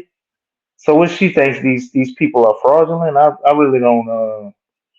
I don't get that, but I mean, rules are rules, and you're supposed to have to follow them. But it just seems a little weird. So it's on. I guess Louisiana as a state isn't sending in the proper documentation for the go forward to send the money that she needs to send so they can fund the rest of the money. Pretty much. Yeah, what's going on is that, like I said, it's $500 million that was majority taxpayer money issued by the state to these buildings, and the Saints were spent $150 million. I want to say total to get these renovations to add on to the renovation because it's a private enterprise. Let's not get it twisted. The Saints and Pelicans are private enterprises, but they're using state funded buildings to make all this money. So $150 million based on the billions of dollars the Saints pull out of there in Pelican and Saint revenue, plus all of the sweetheart deals they get in tax incentives, and the fact that they got that Benson Tower that sits right there by the buildings, which they renovated, and the state pays twice the rent. They banking out, man. They don't lose. So, I mean, in the end, they just got called out, and they don't like. That's why they moved fast to resolve the money issue, because they don't like you looking at that side of the game. Focus totally on sport. They don't want you to look at the money side, because when you look at the money side, you'll see it's a ton of bad business deals between the state and the city that people will start really questioning why don't they pay rent on these buildings, stuff like that. They don't like when you talk about that. They really don't. So that's the half of it. But Lex, you won't chime in before we hit the callers. She ain't got nothing to say, Lex. I mean, I've been talking. I mean, look, do better. You know what I'm saying? Just do better, man. I mean, look, just everything just needs to be better. Facilities, these contracts, Gail, I feel you what you were saying as far as with that DC, as far as no, obviously Gail made it so after she dies, the teams will stay in New Orleans. But I think the biggest thing is I wouldn't mind her, being the governor if she just got basketball minds. Okay. And as you all put, football minds too. You know what I'm saying? Like, she needs to have the right people, in position to really help the organizations. And I just kind of feel like she has a bunch of men below her that are milking her. And that's what hurts her situation. And that's why we keep coming back to the ownership. Because you've hired these men to run your business, to run, the football team, to run the basketball team. And they're really not doing the greatest job. You need those minds. You know what I'm saying? Like, you don't go to an engineer to help you, to teach you how to cook. You want to go to a chef, right? Not an engineer. I mean, do y'all go to engineer? You know what I'm saying? Or a computer tech guy? You know what I'm saying? Like, you got to make it make sense. You want to go to a chef to help you with your cooking needs. This is true. So it's like you run a basketball organization. Go get basketball minds, and not men who are going to milk you for your money. I just feel like they're kind of, taking advantage of her. Henceforth, it's not just Griff or Loomis dude. It's her too, because you have to, obviously, if you're in a position of leadership, well, you have to take the good and the bad, because that's what leaders do. That's the same thing with Willie. Like, you have to take the good with the bad because you're in a position of leadership. Same thing with Griff. You're in a position of leadership. You're going to get some blame. That's natural. That's normal. So it's all of them. It's all of them. I mean, and that's why, a lot of people are like, oh, you got to look at the players. Well, no, you also have to look at who's the leader of the leader of the leader. You know what I'm saying? I mean, that's consistent in a lot of different areas, a lot of different departments and professions. It's not just basketball. That's all I got.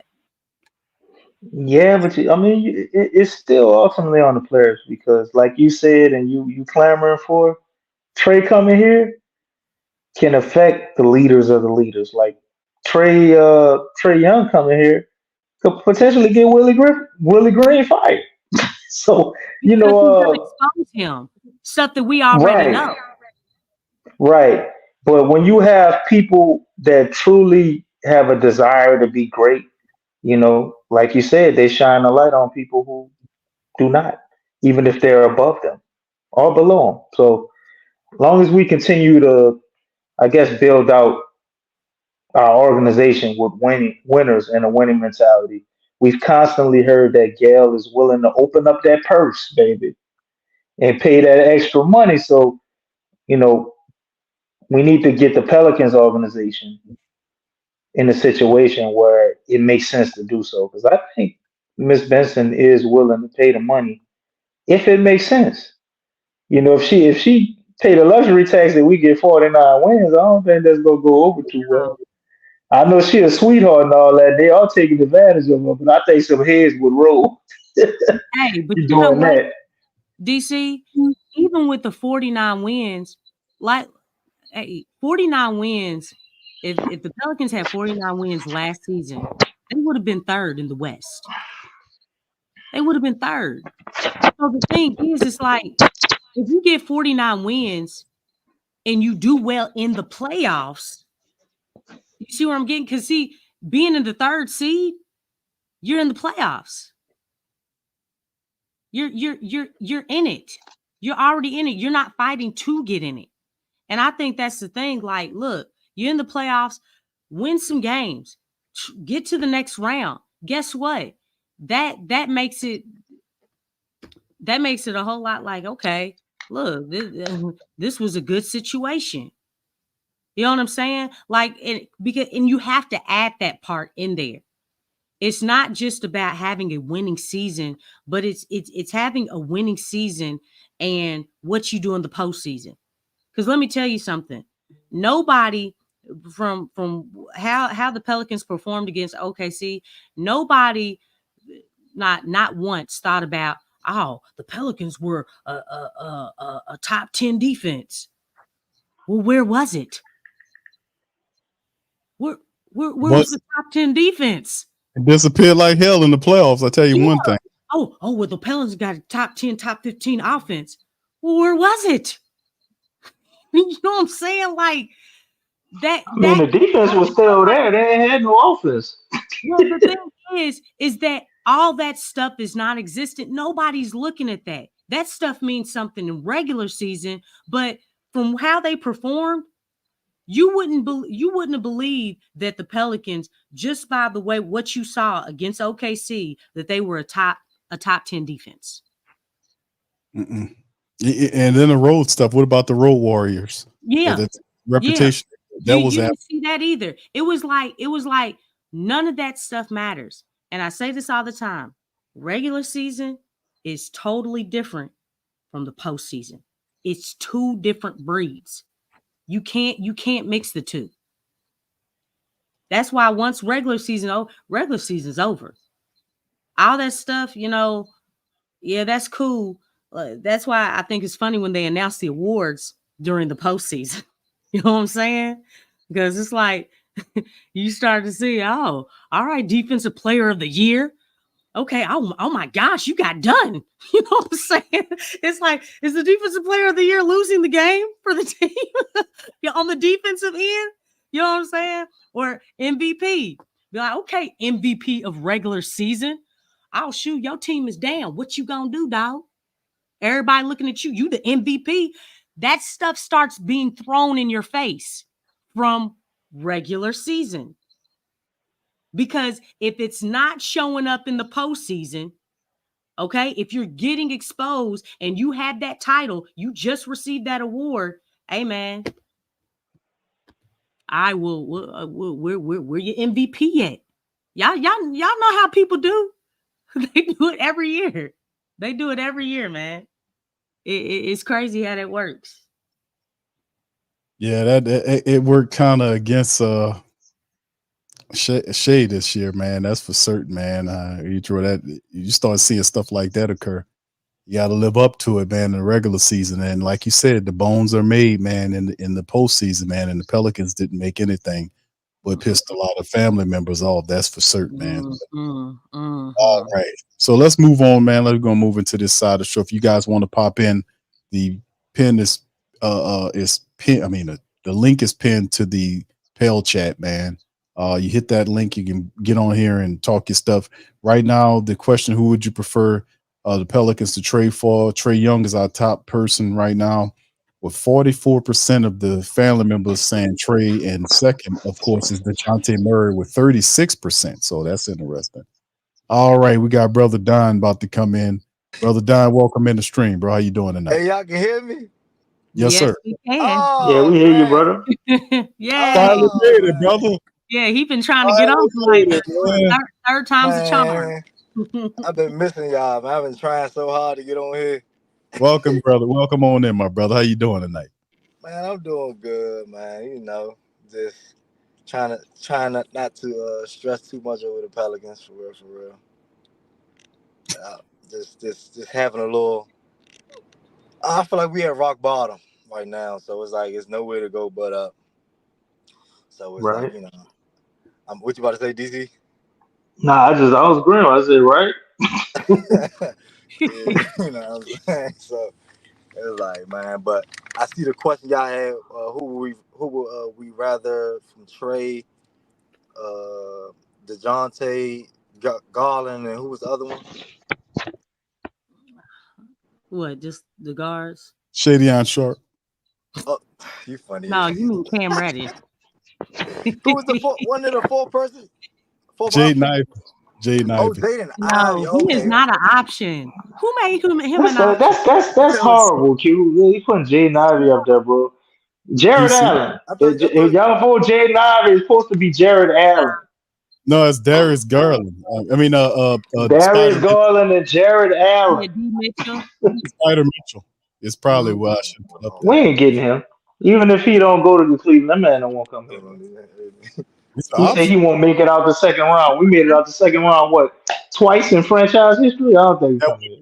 But I ain't gonna lie, that would be interesting. Spider Mitchell along with Zion. It would be. Yeah. It would be, man. But if he hadn't played for Utah and went to the playoffs and done all what he did in Utah and then went over there to Cleveland, I could see it. But if he leaving Cleveland after they just made it to the second round, coming here, that's about as well as we'll do unless they get rid of Willie as soon as they get him. You keep forgetting Like, Zion But Williamson. that's what it comes down to, though. It's the Zion Williamson is the Yeah, Shoot, if we was in the East, I think we can make it all the way to the finals with the Zion Williamson paradigm and all of that. But in the West, bro, that ain't enough, man. That ain't enough, bro. Bro, yeah. you That is underestimate. not enough in the Go, West, man. go You get under, No, Michigan. what? Prime LeBron is not getting you out of this West win right now. You need more than that, bro. why you sound like you're in the hallway? What? Because I am. I got big old cathedral halls up in here where I'm at, man. It's echoing. Trying I to get know. away from the baby. Yeah, he way down there. Hey, but look Weird though, laugh like at that, bro. I want if I would have to choose between those guys, man. Well, I'm gonna put them in order. So my first priority is Trae Young. Trae Young, an alpha on the court. Trae Young, a winner on the court. Trae Young, also a high IQ basketball player, and a good point guard. He even though Trae Young can score, he also likes to feed his teammates. You dig what I'm saying? That's And I right. feel as though he's much of a winner, and he has a high IQ enough to know, like, all right, get Zion the ball, get Zion, you know what I'm saying, get him some easy buckets and stuff like that.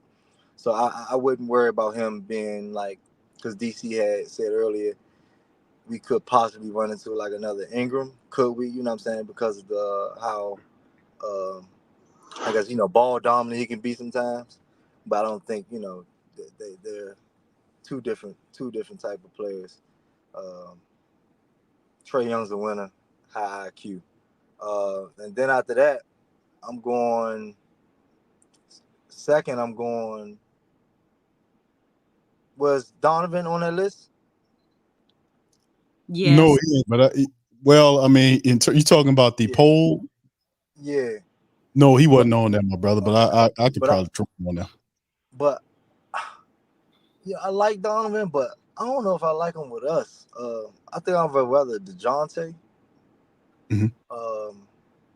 Because like point guard, you dig what I'm saying? I'm still thinking point guard of what we need, and also any player that come here, I need we need them to understand that Zion's the guy.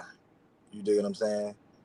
And that first like option is what I'm saying, the playoff Zion. You see what I'm saying? So I feel like Donovan, he might lose control of that. And he's not a point guard; he's more of a shooting guard. So he I wouldn't see him, putting us in the better positions than DeJounte and Trey can have us in. You know what I'm saying? As a point Hold on, guard. bro. I gotta stop you right there, man. You don't think Donovan Mitchell will put us in a better position than Nah, DeJounte Murray? nah, Really? nah. Not for as far as the fit for what we need. Like we need DeJounte somebody. Murray he's not like an amazing perimeter player like that, bro. DeJounte Murray take a lot of the same shots Brandon Ingram take. Yeah, but I done seen Eh, DeJounte get triple doubles and double doubles and stuff, bro. He feeds his team. He rebound and he play defense. You know what I'm saying? Like I seen him cook the Celtics. Like I seen him do this like all around game. Like, and he's more of a pure point guard than Donovan. I don't Donovan, to me, Donovan, I don't see him going somewhere and being the second star. I mean, if he goes somewhere and be forced in that situation, yes. But like if you think about Donovan, who he is now, like you see, he about to push Garland ass out. You see what I'm saying? Like, so it's like because they want to build around him because of Right. his style and you know what I'm saying and but how he plays. Zion's game isn't in his way though, man. I mean, he get a lot of his points from Yeah, behind the arc, man. A lot now of but back to still like who's gonna calm the offense down and feed Zion and put the whole team in position. That's what point guards do, and he's not a point guard. You see what I'm saying? We still need that. People that can control the game a little bit, slow it down, get everybody in their spots, whatever. You know what I'm saying? Like, I agree, but I mean, if you got a chance to get Donovan Mitchell, man, that's like saying you got a chance to get I don't. a top But 10, top 15 and to player be right honest, now. I'm not did y'all passing hear? that up for nothing. I'm gonna Did find a y'all point hear? guard some type of way. Did We y'all gonna hear make it Brandon work. Jennings? Did y'all hear Brandon Jennings' comments on Donovan? Yeah, I thought he was full of crap. Right, Personally, but I didn't fully, What did he I say? I ain't gonna lie, yeah, I would, I didn't fully hear it, right? But yeah. You when he said be it went saying that, viral though. I kind of see what he's talking about. Like, I don't really see Donovan as a lot of people see him as such elite player. I just don't. You know what I'm saying? Like Yes, sir. elite to me, bro. It's not just about scoring and shit like that. It's about your will to find a way to win the game and affect your whole team. So to me, Trae Young is more elite than Donovan. You see what I'm saying? A guy that can affect his whole team in almost a lot on all aspects. You dig what I'm saying? Like, he can affect his whole team. Donovan, think about his teams that they've been pretty good, but they don't go to the next level. Why? Cause he was in the West all that time, and he did a lot Even in so in the East, Utah, bro, man. he not gonna get past Boston. None of them niggas, bro. He wouldn't even get past the Heat if they got some stars over there. Like Nobody that's getting just past the Heat by I themselves, mean, though, my brother. You know what I'm Donovan saying? just Like, bro. Donovan gonna go in Boston. the Hall of Fame for scoring and never have a chip and none of that. That's what he's gonna do. He's not no elite player to me. He's a great I, scorer. I think he That's elite. how I feel. And it's and really, like, if you look at his resume, it kind of validates that. I mean, what has he really truly done? Did he might have made one conference final. I don't think, did he though? Did he make one conference finals? I think they got past. Didn't they get past the Nuggets that year that the Lakers went? I don't know. no, they didn't. That Or you they got talking put out about? by the Nuggets. Fell short. Yeah, but it went to 7 games. Yeah, Like but But the next the best player Magic, on they that went to team seven was games with Rudy the Magic Gobert, that year. man. They Rudy went to seven Gobert was games. his running mate, bro. That was his next best They just went. player. Like, They just went 7 games with the Orlando Magic too. I mean, I get that. I can't ain't really nothing you can say about that, but But they won. yeah, that's And the a Magic ain't, and We they ain't no they ain't no, team where you but just they throw ain't away. no We couldn't slouch. beat the Magic But at all. according to what we putting The Donovan, what we Magic trying to whooped up put on the Donovan Mitchell, Pelicans. huh? So I Right, said the right. The Magic. Magic swept the Pelicans. yeah, the Yeah, Magic, I yeah, mean, Don Magic so The wasn't a bad. Magic ain't But they ain't no team where you just can but my manhandle thing them, is we man. Them know, people but serious. my thing is we know our issue. Our issue is the coaching and shit like that. So that's a lot of the reason why they swept us. You know what I'm saying? And also the misfit of BI and all that. But we're not gonna use excuse for the Cavs. They had everything. And Donovan's supposed to be this elite player.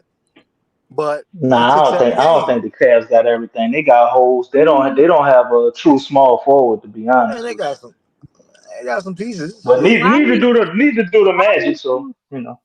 so why do you think they want to move if Donovan signs with them, why they would want to move Garland and Jared Allen, and they've even brought Cause Evan Mobley into because the picture. because because because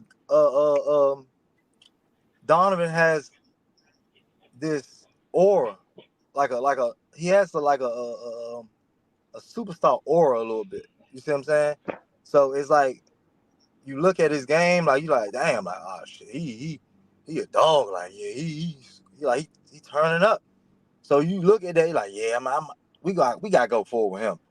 You see what I'm saying? Well, when Garland is like, he more so probably gotta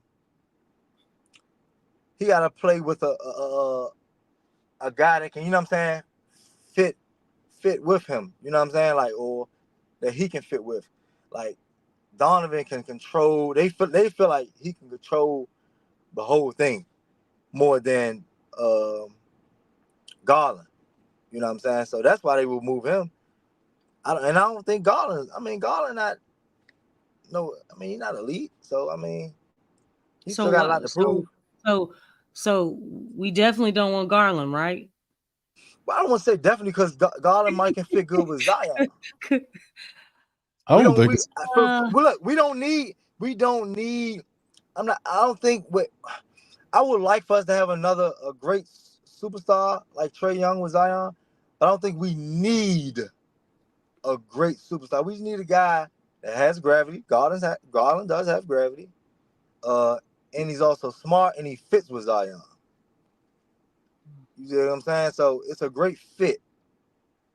You know, you don't need all these superstars on the team together. It's as long as it fit. Like we seen Zion with this Trey Murphy and them. We was number one in the West for a little bit with just Trey Murphy and the guys we had, and Z was running that. So we see how good we can be with Zion running the fucking show. Yeah, I think Darius Garland a little bit better fit if you're looking at it from that perspective because he plays a lot better off ball too than Trey does. I mean, he's not ball. He don't have to be ball dominant, and he's a better defender than Trey. I think you can get pretty good defense out of him too at 6'3". But like Lex said though, we need that playoff pedigree though. You hear me? Like we need that. He a winner. All that shit gonna go out the window. All that defense, all that should go out the window when Trey come to play. That should go out the window. He gonna find a way to win. He gonna get Zion, whatever he gotta do. If it's a game, Trey hogging the ball, he gonna go in that film room. He gonna talk to Z. Z, we gonna get you involved a lot more this game. He that type of leader. He the type of winner. Can you ask me a question, man? Like Trey is a true point. Mm-hmm. But who has Trey made an all-star? Most true, awesome point guards I know, they help create another all-star.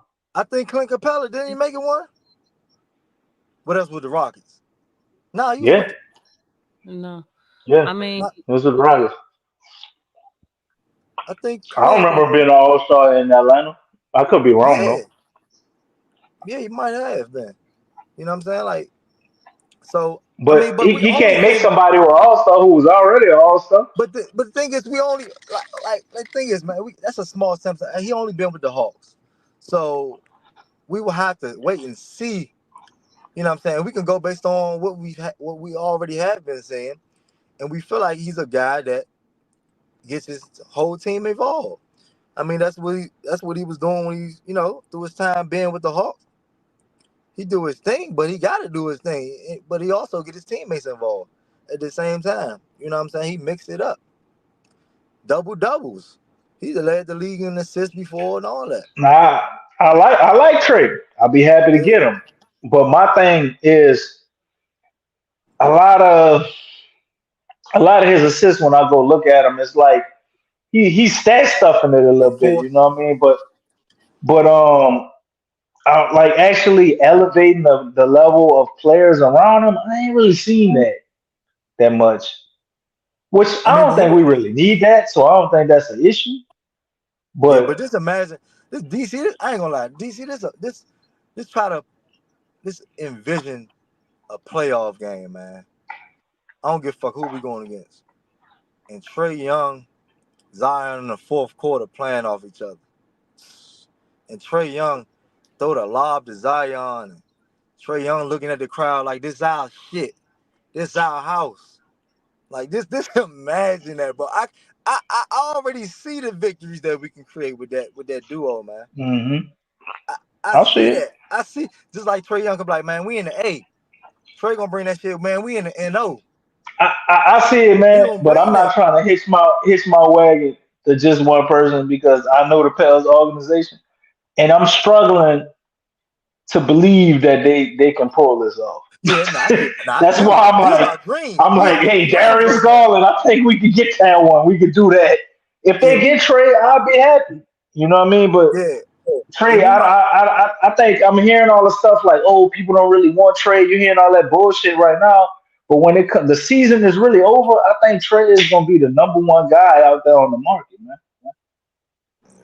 He the number one guy if they really moving him. Wow. I don't know what Atlanta doing, man. It's And on either. if it's DeJounte Murray or Darius Garland, I'm taking Darius Garland all day. I But if mean, we get DeJounte Murray, I'm not mad at that either because of the value for us. What do you make money wise and what else we could do with the team? And you we got do have a true point guard. So it's like we got a few situations where I don't think the Pelicans could lose. Now if they go right. all the way out the Yeah. box and go to Orlando or some shit like that, oh man. Nobody going. I just hope, That's like I like, said, man. like I them just hope going to we, Detroit, bro. Come on. I said last thing I'm gonna say. Man, I'm gonna you can book it. You heard it here first with that Detroit one, bro. I don't know. I think that might happen, bro. I don't want it to happen, but I think that's Man, what it might be. We got Trajan Langdon over there. David Griffin talking to him. He a master in communications. they're not yeah, getting no, beat. You that's know, probably what it end up being. Hey, Not last thing getting I'm gonna say though, I'm I gonna mean, go ahead and get he a off little here. handshake type dude. Oh my bad. Go ahead, brother. I'm sorry. Yeah, I'm gonna go ahead and get off here. But yeah, man, I just hope we make the best decision.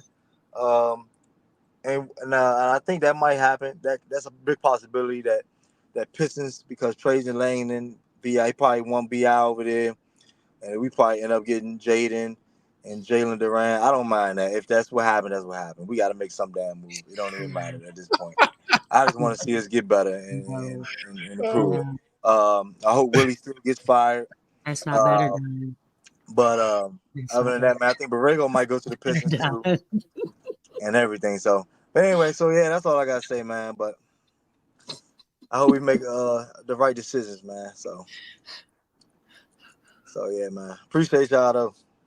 Thank you, Don, man. Appreciate you, my brother. You be safe out there, my brother. All And I right. appreciate you trying, man. The pop back in, brother. I know we had some issues. Yeah, I downloaded the app. I used to go through the Safari. There I you downloaded go. the app, yeah. There you Yeah. go. Man, All right, man. appreciate you, brother. All right. Man, much love, brother. Appreciate you. Much Peace. love. All right, that's brother Don, always keeping it real, man. But this is the thing. We pinpointed this, and a lot of this is out there. We had to prioritize these deals. I mean, because that's what the Pelicans are looking at.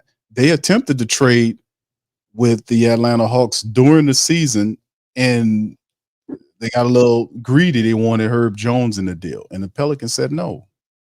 But I mean, if you look at it, most people from the flock, they want a splash signing. And I know DC what you're saying, but I'm saying at the end of the day, if you put Trey Young and Zion together with not just Zion and Trey, but it's that collection of people that do two different things really good at two different areas of the floor, and then they have all this space, and you have shooters along with Trey, with Herb and Trey Murphy. And of course, the Pelicans are going to get the center they want. Well, whoever it I is gotta is going to stop you be. right there, Q. Gotta stop you Hold right on. there. Next question. Let me finish before you start Wait, trying to. hold up, because you're talking about the shooters and all this. For Atlanta to really do that, don't you think they would want one of Trey Murphy or Herb Jones? If They're that's what not. it takes, You That's mean all. Dyson Johnson? if that's what it takes to get Trey Young, and you can have him with No, maybe just one or two other picks, are you doing it? we not. No, We not. the We're not contract. Brandon's on a big contract. right. We're not giving up. We're not giving up That's Trey crazy. Murphy. We're not giving up Trey Murphy. We're not giving up Herb Jones, and we're not giving up Jordan Hawkins. We're not giving up none of those guys. Trey Young make more than Brandon Ingram. Like, I think he make like 43. I just Okay, did. so I just look, did a trade, the man, with the money picks. on Okay, the the trade picks machine. that the Pelicans are not using, that are depreciating by holding on to them, give those bad boys up, because you ain't doing nothing with them no way. And then you have Dyson.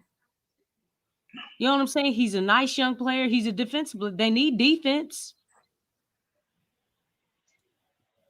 I'm just And saying from the you perspective of Atlanta and what they want yeah, I understand. I for mean, so Trey. you know what they want? No, we're not giving that So up, man. they gonna give up Trey Young for BI, and that's that.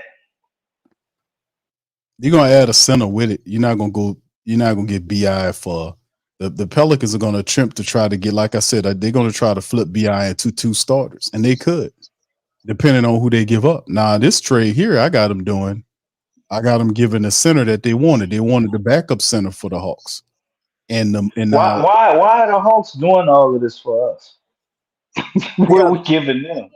well, man, what I'm saying is at the end of the day, I the mean, trade that's like works out. You get asking. the first round draft picks, but contracts speak when you can look at the contracts. The I mean, trade why young. would Utah give all them I put takeaways Trey to up the there with like a Timberwolves? Rudy Gobert and now he's not KD, but like just those type of trades we looked at. Donovan Mitchell and like he's kind of in that realm a little bit with them guys. So far as what they would want for compensation for him, we got to be realistic. It ain't like they just gonna give us Trillion They're not gonna for just give. Larry Dice You gonna give and up. Ingram. The three You gonna team give up trade. picks. Four, 3, 4 picks. We willing to give up 3, 4 first to get Trey?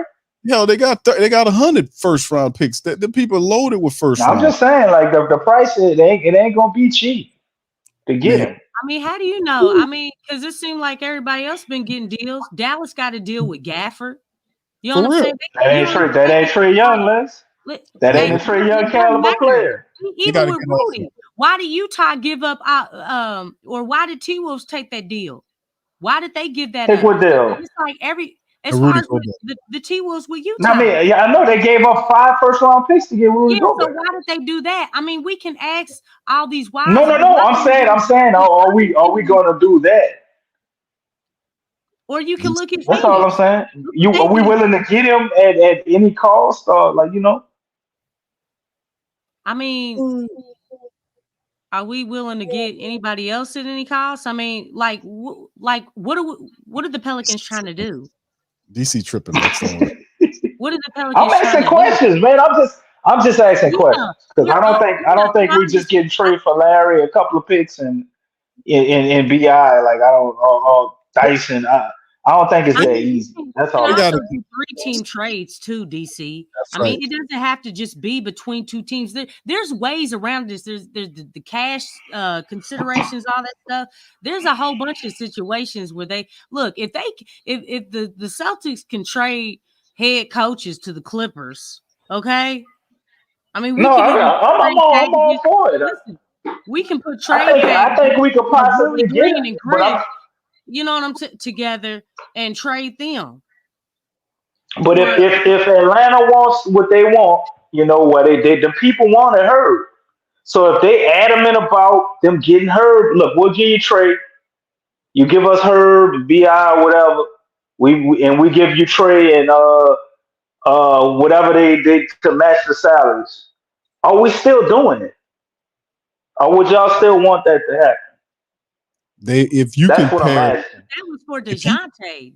That was for DeJounte being on the table and So they Bradley. wanted her for DeJounte. Now they giving us was a better player than DeJounte, and they don't want her. they're not going to give up Herb Jones or Trey Murphy or Jordan Hawkins, in my opinion, to land Trey Young. Well, we might have to start considering other options, possibly. That's all I'm saying. That's That was not my whole necessarily point on bringing out all the other stuff, Darius Garland, looking at other people, because I think the okay. price to get Trey Young is going to be pretty steep. If they're trying to Could be. trade Trey Young, okay, if they're trying to, and they had the number one pick, right? Yeah. Yes. Yeah. Okay, so if they trade him, clearly they're not in a retooling mode. Okay. They're more so in a rebuild. Okay. Because if you have the number one draft pick, a lot of times you're building around who? You know what I'm saying? You're drafting the number one pick to build around. Right. That's usually what that means. Okay, there may be other situations, but 9 times out of 10, when you're drafting a number one draft pick, that is a perennial piece that you are trying to build around. That means it's like, well, Trey Young, because right now, Trey Young is that dude on the team. And if you're trying to build around a player, a lot of times they're going to move like whoever the team was, when they were there, they usually move that person.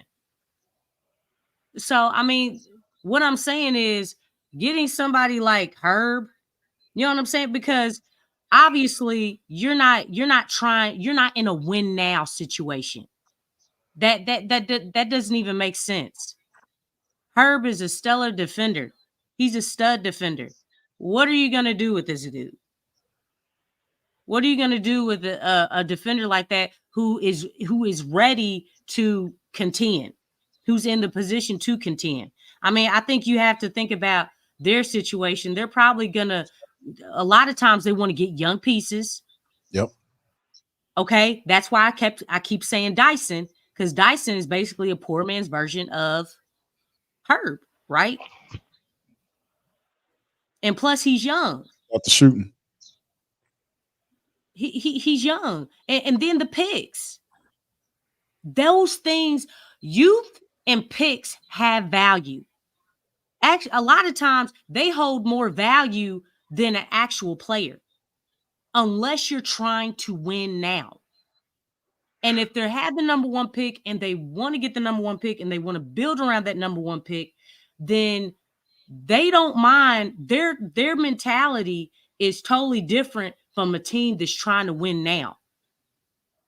The Pelicans are trying to win now. We've already had the rebuild. We trying to hang with the Joneses right now, like the likes of the T-Wolves and the Thunder. They ahead of schedule. Yeah, you definitely got to speed it up, and you got to make a splash move that makes you. They're already behind. Exactly. The Pelicans are behind. They're delayed. Everything about from making these moves, from holding on to these picks for too long, basically the value of those picks had depreciated because of the moves that the Lakers and the Bucks aggressively were trying to what? Just trying to win. Yep, just trying to win. Yeah, they've been depreciating. The value of those picks have been depreciating because the Lakers and the Bucks have aggressively been trying to win. They have not been idle. We cannot rely on that no more. We can't do that. So it's like, look, be proactive and make a move. Make a move. Use those picks. Put them up in the package. Dyson Daniels is there. You got EJ Liddell. What's his name ain't gonna play him no way. You got Sebron. They ain't gonna play him no way. Yeah, give them all this youth. And Lex, the Pelicans have done they due diligence to help the Lakers make sure those Laker picks that we own are not any good anyway. By keep losing it to the damn Lakers. Exactly. I mean, it's like you have to. You got to do something. And the thing is, it's like to just continue. Like right now, we're sitting here, right? Everything that's been happening with the Pelicans, it's been subtraction. And it hasn't been subtraction to addition. Mm-hmm. It's just been subtraction. Mm-hmm. They just let go of Zion Williamson's a trainer. They just let her go. Trajan is gone. Borrego, he's close to leaving. Yep. You see, like where's the subtraction to addition or the addition part? Like we're not right now. Like we've been talking, like something we knew that before the postseason, something needed to be done. This team has been so delayed and so far behind. It's like you all are sitting, twiddling your thumbs. You know what I'm saying? Just doing nothing. It's like hurry up and wait. What are you waiting for? Because while the Pelicans have been waiting, the Lakers are aggressively trying to get better. You know, and that's one thing I can apply of the Lakers. At least they trying. At least they trying. Like they may not be making the right moves, but they trying to get something done. They trying to do something. They may not be doing it right, but at least they're trying to stay relevant and they're trying to win because they that's the type of organization. Man, I wish the Pelicans would have just a smidget of that. Yeah, the JB Bickerstaff firing by Cleveland really is interesting because this is a guy that was actually getting them to win, and he looked like he was building. And he's won more games than Willie. Yep. And he's only been there for what, 2 years? Yep. Compared to Willie's 3. They put him in the he's been dealing with injuries. And JB Bickerstaff is a better head coach than Willie. He is. Frank Vogel. I'll take him. Phoenix after 1 year that won more same amount of games and had a higher seeding than Willie. They put him in the street.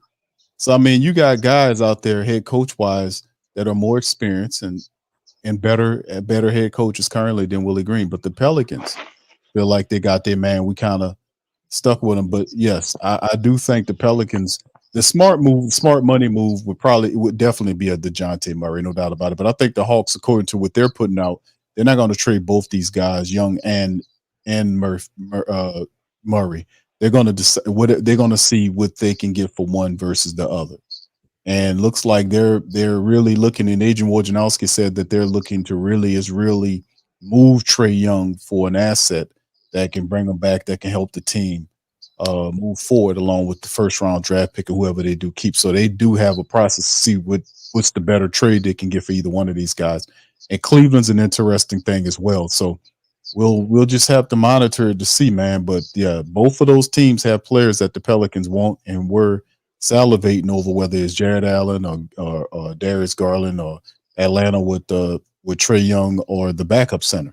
Either one, they like these players a lot. So we'll see what kind of stuff that they got going on. We got some more callers about to chime in. We got DJ from State of Pelicans, and we got 2K Nola. We're gonna bring the fellas on in. Y'all welcome on to the stream tonight. How y'all doing? Yo, what up? What up?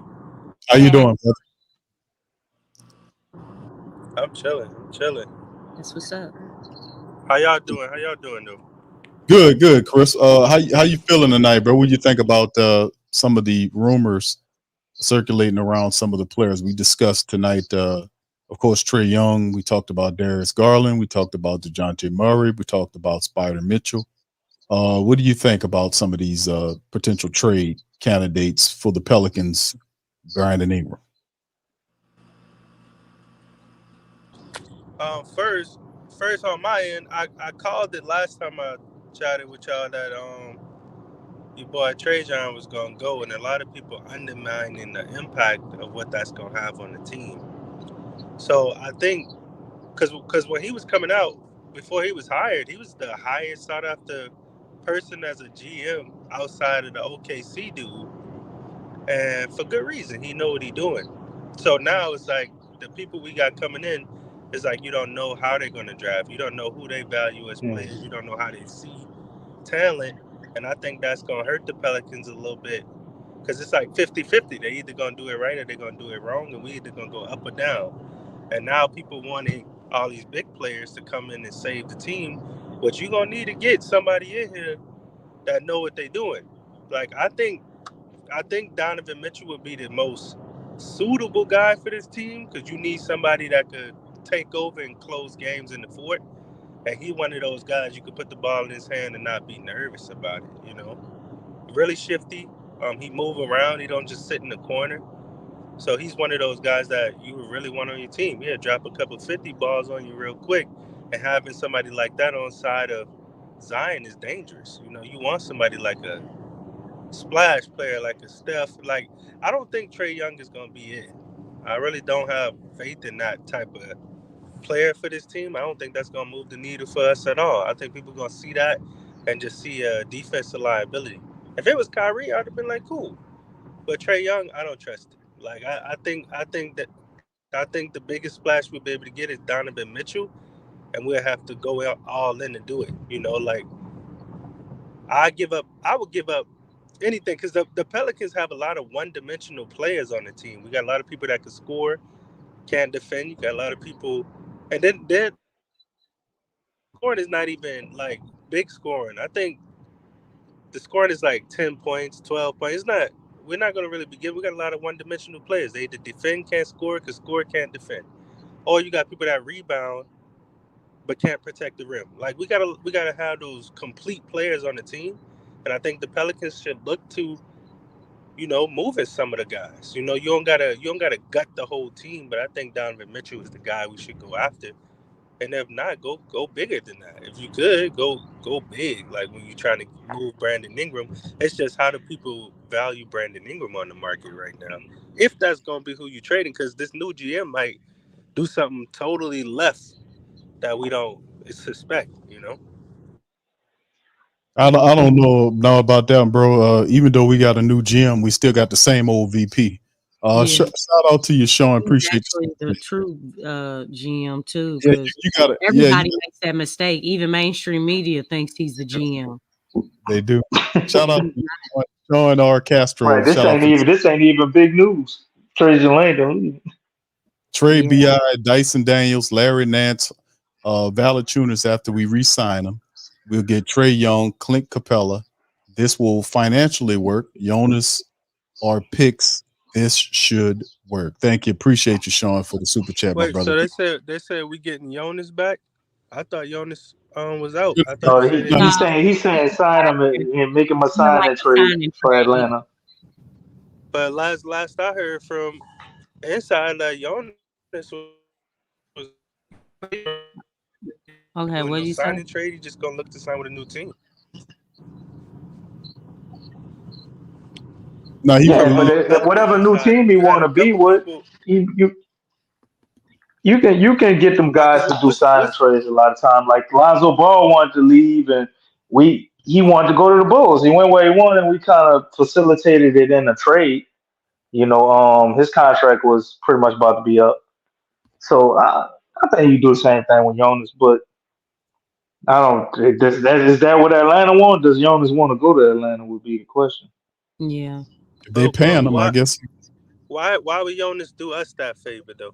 Why not him just a lot of sign with a players new do. team? I got about 45 million reasons. That's about how much money he made over here. They paid him when nobody else wanted to. Yeah. Got him up out of Memphis. They give him a good role until this year, which was crazy. But I don't think Jonas hates us, but I damn sure don't think he won't come back. No, he actually loves being. He actually wants to be here in New Orleans. Willie's doing that. Willie, not what Willie did. No, yeah, I know. Well, that's what I'm saying. I'm separating the two, right? I mean, yeah, Willie ain't really with the Pelicans for real. I mean, we saw that in the clutch and his decision making and his adjustments, right? Helping out the other team. You know what I'm saying? But I mean, that's the biggest thing. It's like, dude, you don't know how to use me. You don't know my game. You don't know. Right. You're not even trying to utilize me. You quit on me. You know what I'm saying? Like when things were working, when I'm in the game, you go away from me. You don't start me in the second half. Nope. It's whether he's balling or not, it's the same treatment. Yeah, I mean, it's that hurts players, man. When you do that to a player, all because you like how long does it take to know your player personnel on average? What y'all think?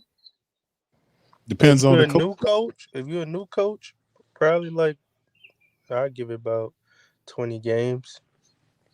Okay, it's been 3 years.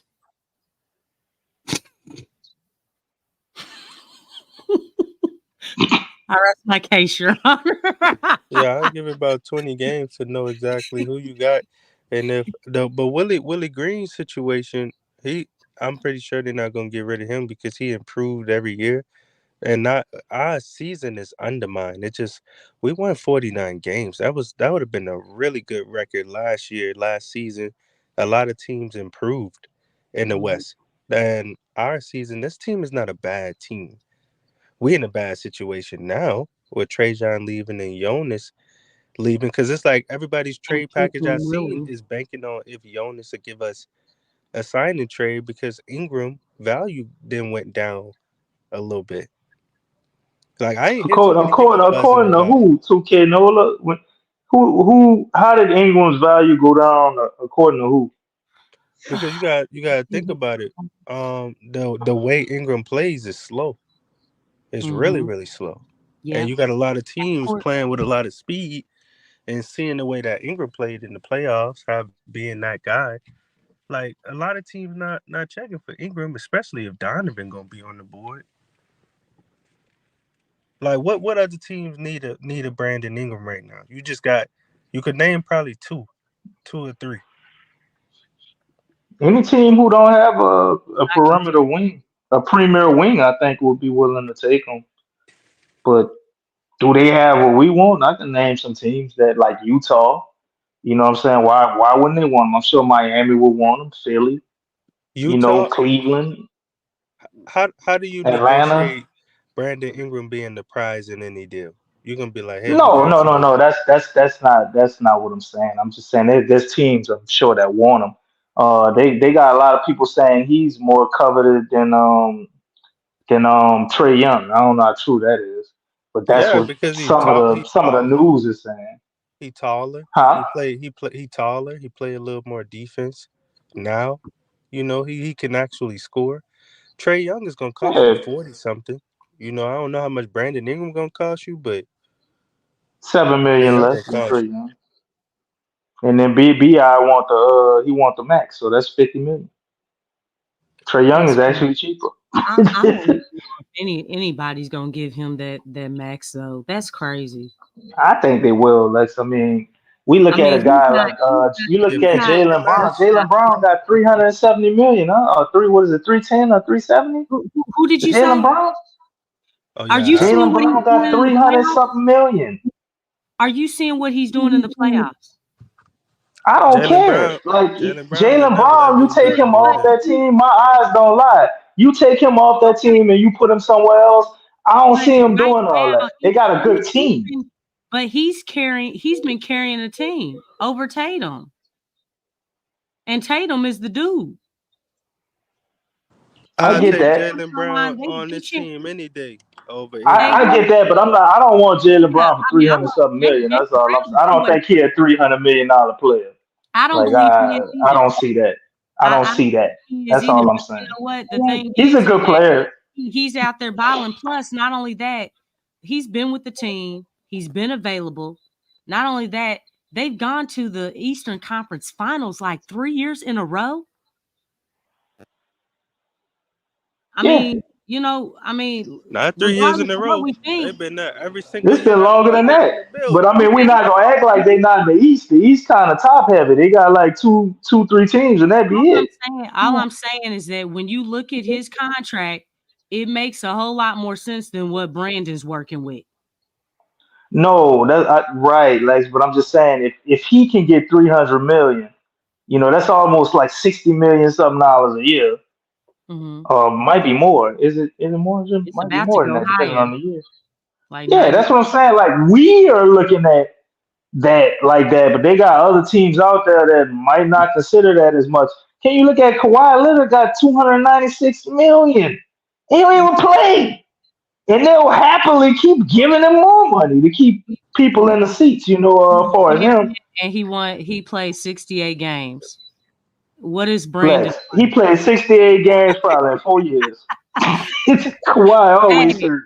Hey, but Kawhi been hurt since the Raptor days, man. The person that's worse than all of them is Tobias Harris. Tobias Harris. Tobias? 0 points. 0 every day. Look at that. 38 minutes. And he didn't score nothing. And how much he got paid? He got he got a max. He got a max. In my 21 Savage voice. And you don't think Brandon worth more than him? So it's just I like our perspective on it, and I think other teams aren't. I don't think after what we saw last year, I don't want to pay BI no $50 million. I'm not saying that. Well, but I could see somebody doing it. Is all I'm saying. I could see other teams doing it. The thing is, the 76ers don't have anything that the Pelicans won't, with the exceptions of Maxey, and they're not letting Maxey go. They ain't doing that. And the only reason I say that Brandon would be a good fit there is like 2K Noah said, Brandon slows the game down. He did that when he was with the Lakers. He's a half-court guy. He slows the game. His game just naturally slows the game down. So when you pair him up with somebody like Embiid, well, guess what? When Embiid is in the game, he slows the game down. So you got it kind of matches. They ain't giving me Tyrese Maxey. I ain't got nothing to say to him. And they not giving that. They already said they're trying to build around Tyrese Maxey and Joel Embiid. So exactly. The teams that we want to deal with that probably are interested in Brandon, we already mentioned them. They got a bunch of other teams I'm sure will be willing to take them. That ain't trying to give us nothing. Utah, I don't think would be the worst if we can get Colin Sexton or Larry Markkinen, but I know they ain't giving up him. And I guess they some combination of some of the other guys, but you got to give me Colin Sexton at least, or Larry Markkinen in some type of trade package. But anything outside of that, like what the hell would you want from Utah? Who? Jordan Clarkson. Nah, I ain't gonna lie, Alex. I don't really want him. You don't? Nah, it's like having a baby CJ. He's not even actually CJ. It's almost like CJ light. Nah, I'm cool on that. I would keep shooting threes. I like him if we didn't have CJ on the team already. I see. Okay, yes, let him CJ go. Let him go. What you go? You go do you go buy out this contract? How you go? I mean, trade him. Look. To who? Like we got one more year on that, Lex. Now next year when his contract is expiring, we can get off of him next year when it's expiring. We got to hold that this year. Or they probably trade CJ at the trade deadline. To be honest, maybe they could pull that. You know what I'm saying? Because the thing is, whatever move that they make, because let me tell you something, I do not want to see CJ and Trae Young in that backcourt if the Pelicans go with Trae. I wouldn't want to see that. They hunt CJ on the defensive end. So the thing is, we don't want two guys like that would be all wrong. And I want to make that clear. Like, obviously, if you go after Trae Young, you're going to have to compensate. You're either moving Trey Murphy over to the 2, okay, and bring in some size to fill your front court. But to have CJ next to Trae, that backcourt, I don't even like that. I don't even like the look of it. Actually, the look of it annoys me. So, I mean, that would definitely have to change. CJ would have to go to the bench. I mean, it's inevitable. If you got a guy like Trae, if you got probably a Darius Garland or something too, like if you got the Jay Navi thing, Jay Navi's obviously going to the bench. But if you get any of these big name guys, like CJ has to go to the bench.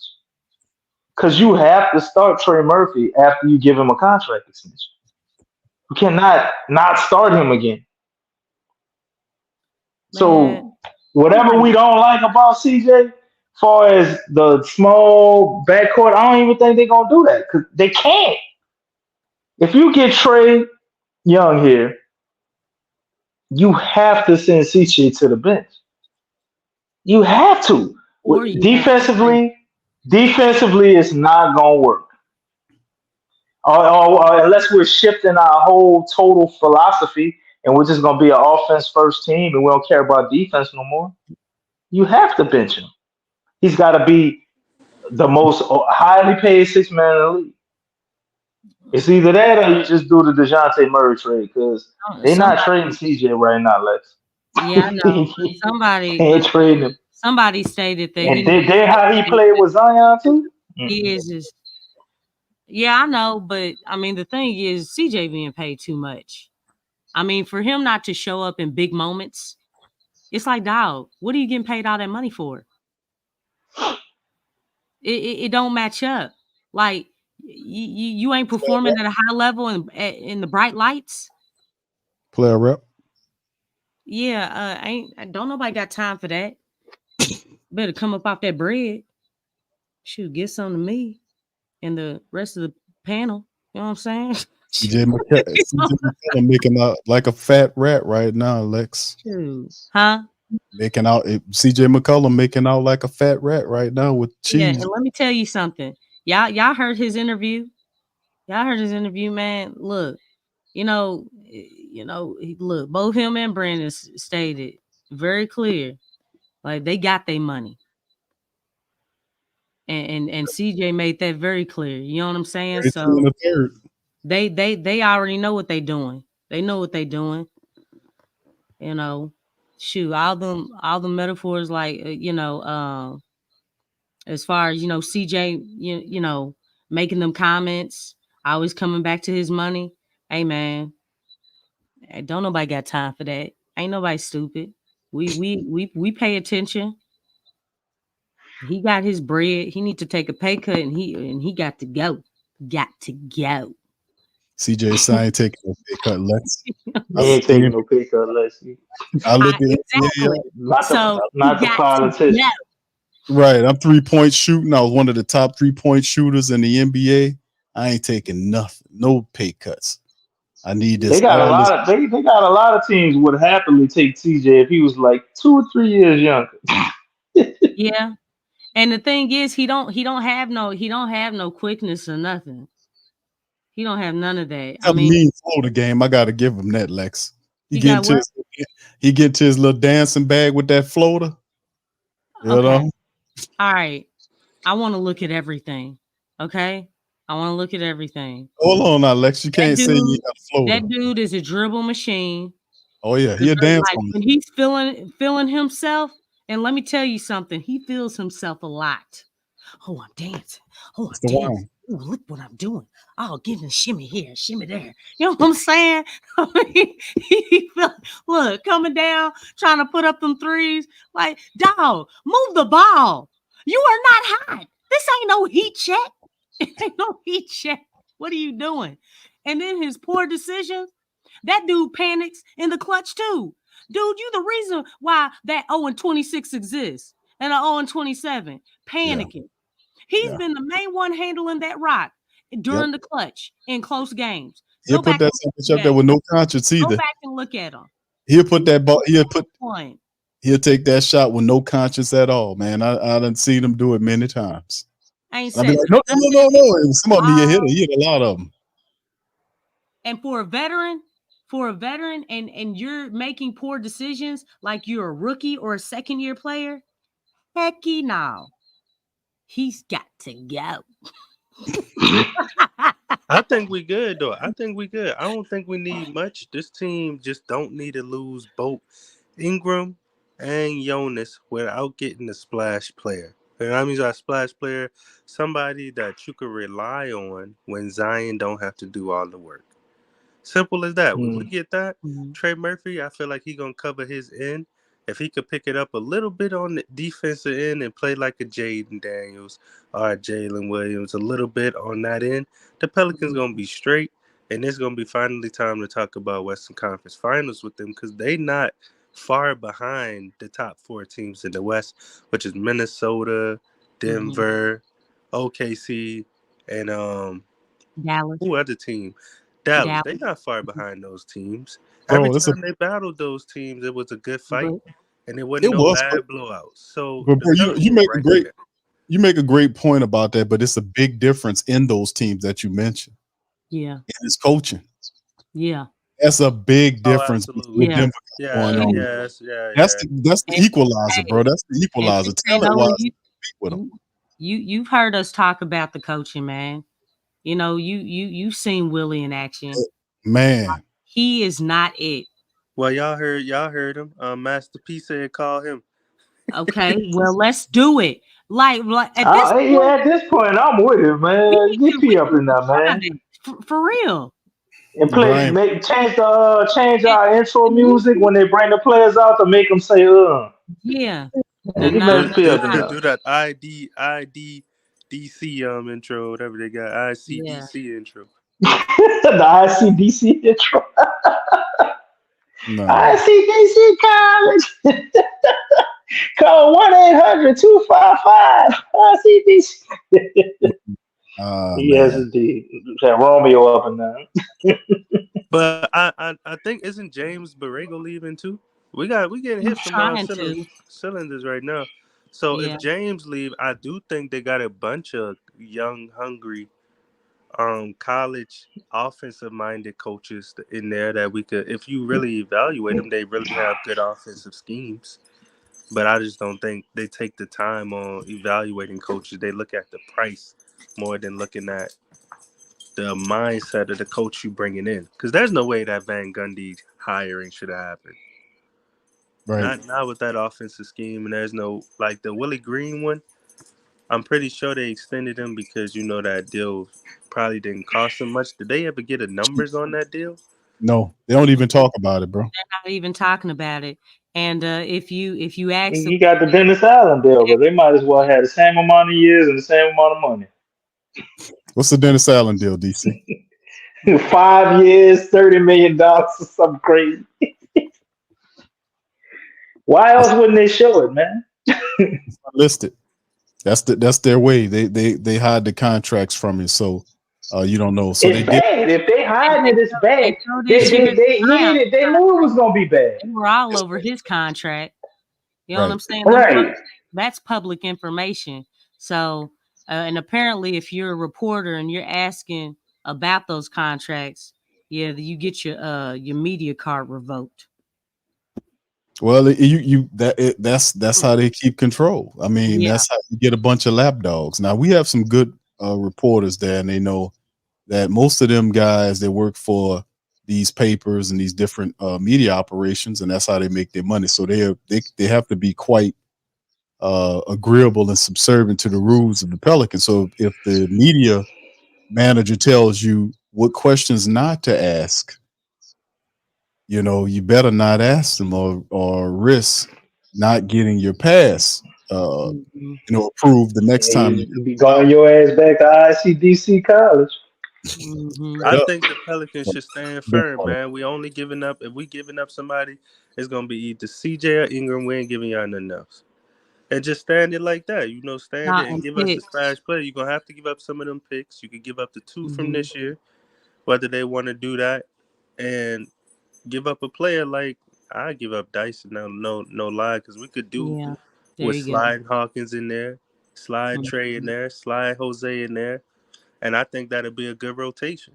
I think we'll have a healthy rotation. So you think they don't re-sign Jose to the extension? That's the word. Okay. It's a couple million. They talking about the what is it, the option there, but then of course next year, I mean when it's up with, they talking about what, DC, about 4 to 5 million, something like that. I don't know if they go that route, but things could look a lot different. Like if you're talking about making this BI trade, and I think we devaluing BI a little bit in the trade market. He's a person that certain teams want.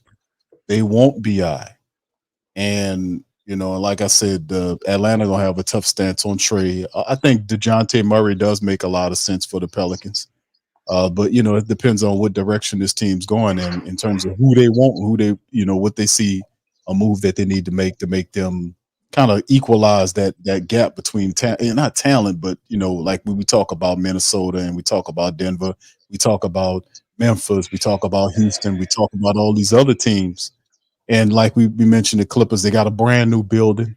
So they're going to be feeling themselves trying to do some stuff, that guy up there. So at the end of the day, the Pelicans, they have to do something to kind of close the gap, so to speak here. Let me give DJ an opportunity to chime in. DJ, are you awake, sir? How you doing tonight? DJ, are you here, sir? How you doing, DJ? DJ is not listening. He's not replying. Wake up, DJ. DJ is sleeping. Okay, all right, DJ. All right, appreciate it. I think we got to make a rule before 11:30 for DJ, man. That next deal got to be somebody that Zion respect. You can't bring in nobody that when you make that trade, Zion look at it and be like, man, here we go again with this carrying the team stuff. It got to be somebody that Zion respect and be like, yeah, I could roll with him. And I think that's going to be Donovan Mitchell. Everybody else, Trae Young, he might respect Trae Young a little bit, but then I know he gonna think about that, how much you gonna have to give up on the defensive end, unless we go out and get somebody that could cover that in, like not only have Herb on that end, because we gonna give up Dyson to somebody like that.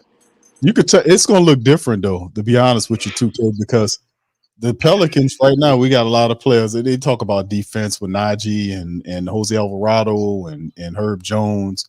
But then when you potentially make this trade, it kind of flips it, doesn't it, to make it look like you'll be more offensive gifted if that's the direction you're headed in with a Trae Young type, as opposed to it depends. This is going to be a crucial decision in terms of what the Pelicans need to do to And attempt. I'm okay with that offensive way because we can't lose on both offense and defense. And we had a problem guarding OKC and scoring on OKC. So we got to pick our poison on that end.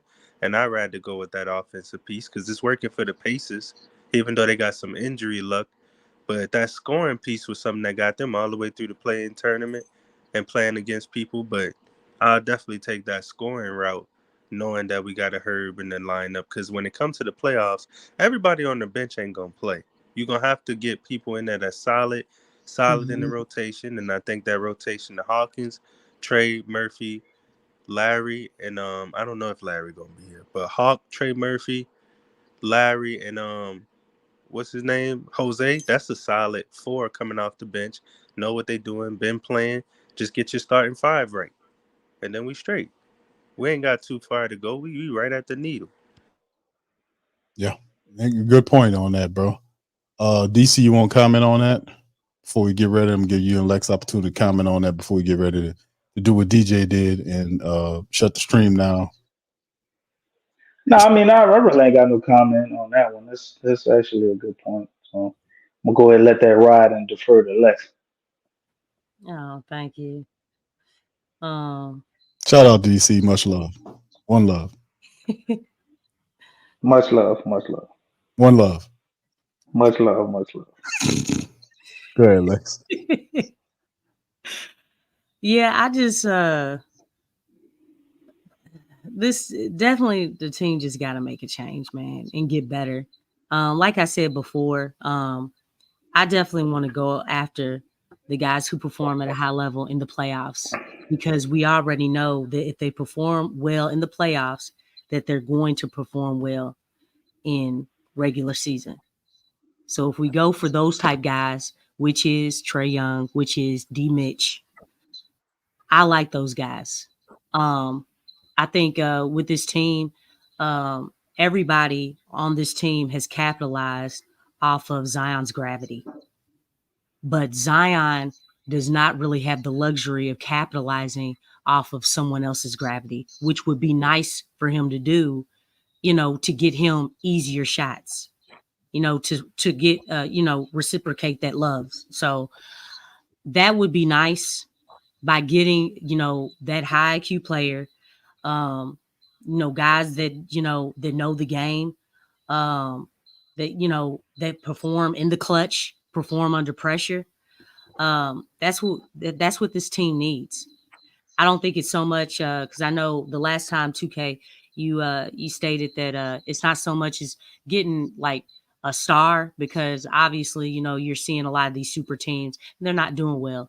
It's not so much as that, and I actually agree with you on that. But just getting guys that can really make a difference, like down the stretch. Obviously that link up and we basically express those things with Trae Young and D Mitch. Now, obviously there's gonna be like pros and cons to every situation. Just like when Don was talking about with D Mitch, I didn't really agree with everything he was saying as far as with D Mitch because he is a combo guard and I'm really familiar with D Mitch. He went to Louisville.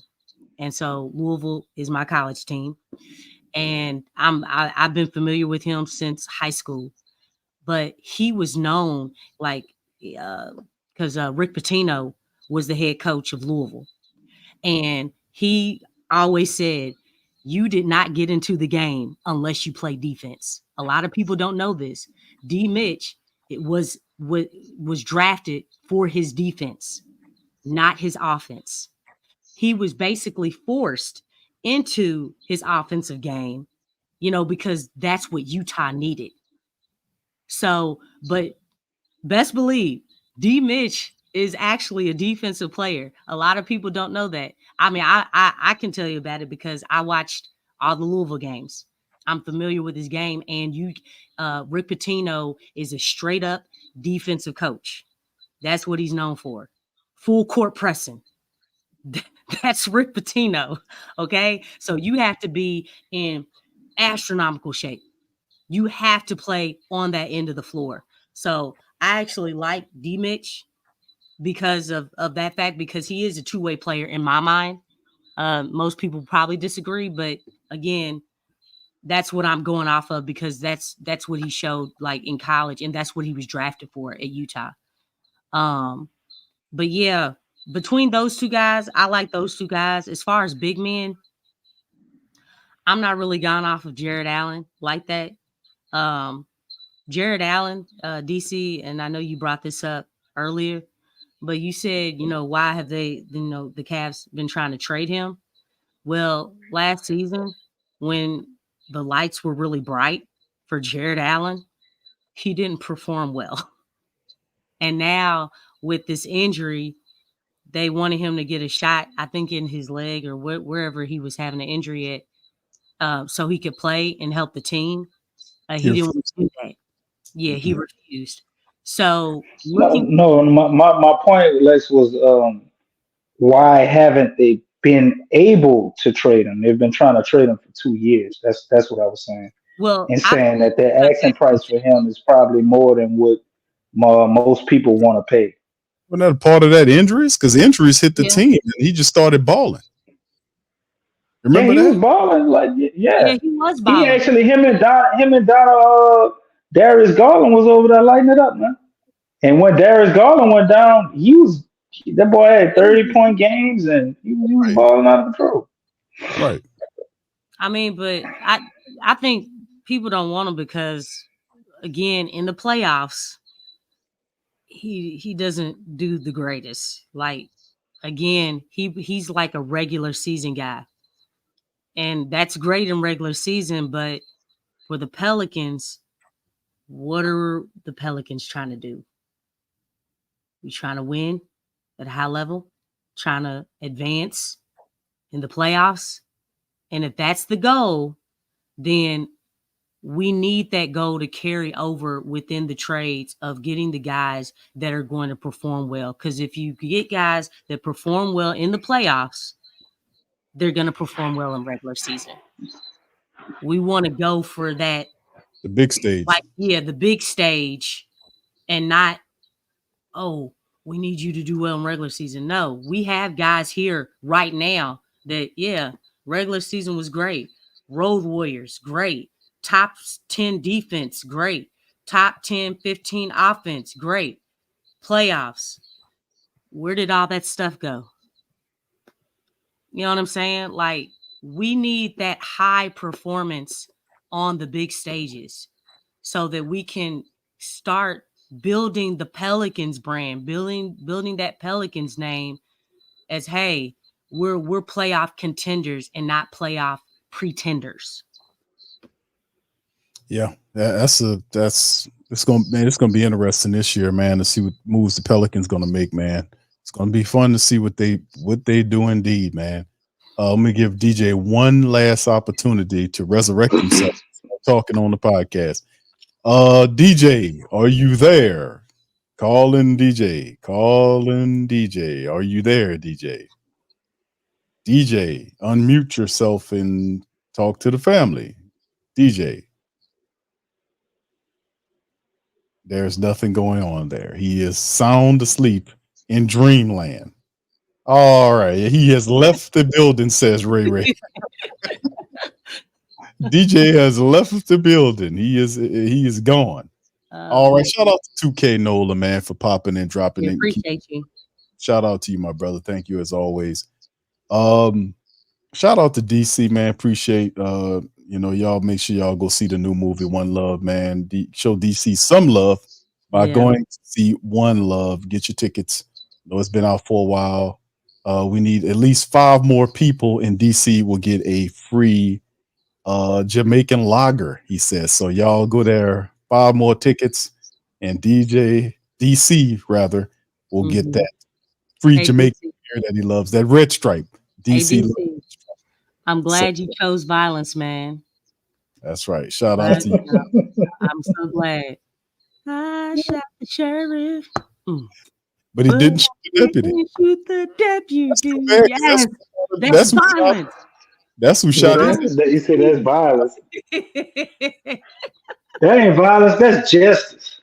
Here you go. All right. So anyway, fans, I appreciate y'all for chiming in tonight, man. Yeah, watching that movie Get Out, he is in sunken place. He in the hallway. Damn. hey, DC, you should try doing a selfie, like running. Go run in the forest, okay, and breathing out hard and stuff. Wait, hold up, I missed that one. Get out the hallway, DC. I'm gonna go run in the forest and breathe. What? You're stuck in the hallway right damn now. You don't hear that? You been stuck in the hallway. Nah, I just got big ceilings where I'm at, man. That's all. Oh yeah, you doing it like vaulted ceilings? Doing it like that. Big ceilings, man. Big ceilings. You doing it like that on the island, brother? I'm gonna have to come down there and visit you, brother. See what come down to the island, brother. I mean, there's something, Jet. Come on over here, bro. A little bit. What you say? Can we take a tour? Not right now.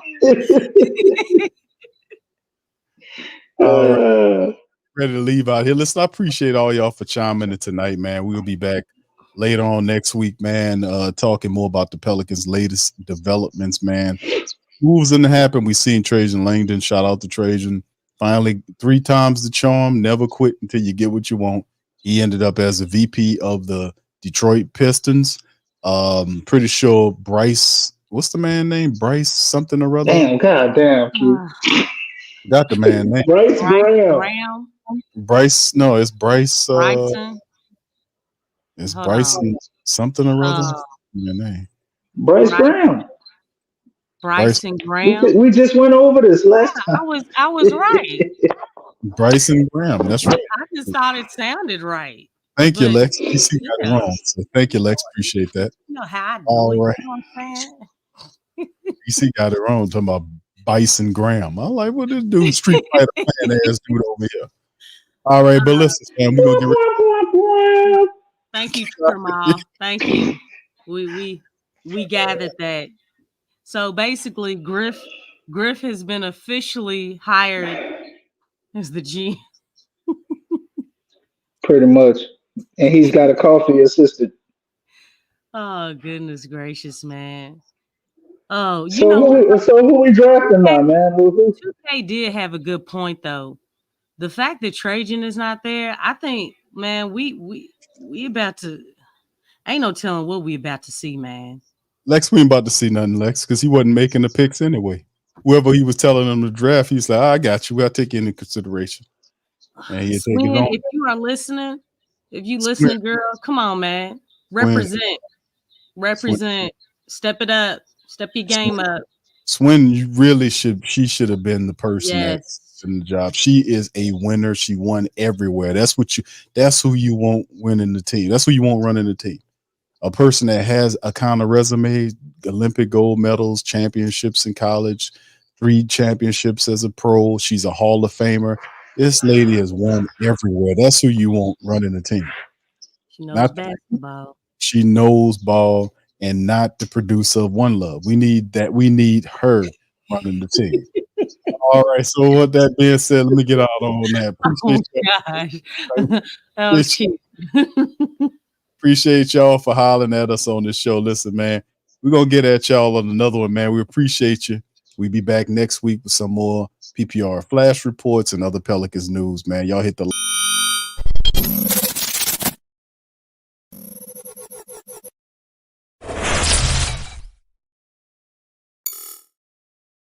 TheWhoThatDaily.com. That's right, TheWhoThatDaily.com. Your one-stop shop for everything New Orleans Saints, New Orleans Pelicans, LSU Tigers, even the top flight boxing news. So if you're a Who That and you're looking for a place to stay up on your team, TheWhoThatDaily.com is your site. TheWhoThatDaily.com for the sport Who That in all of us.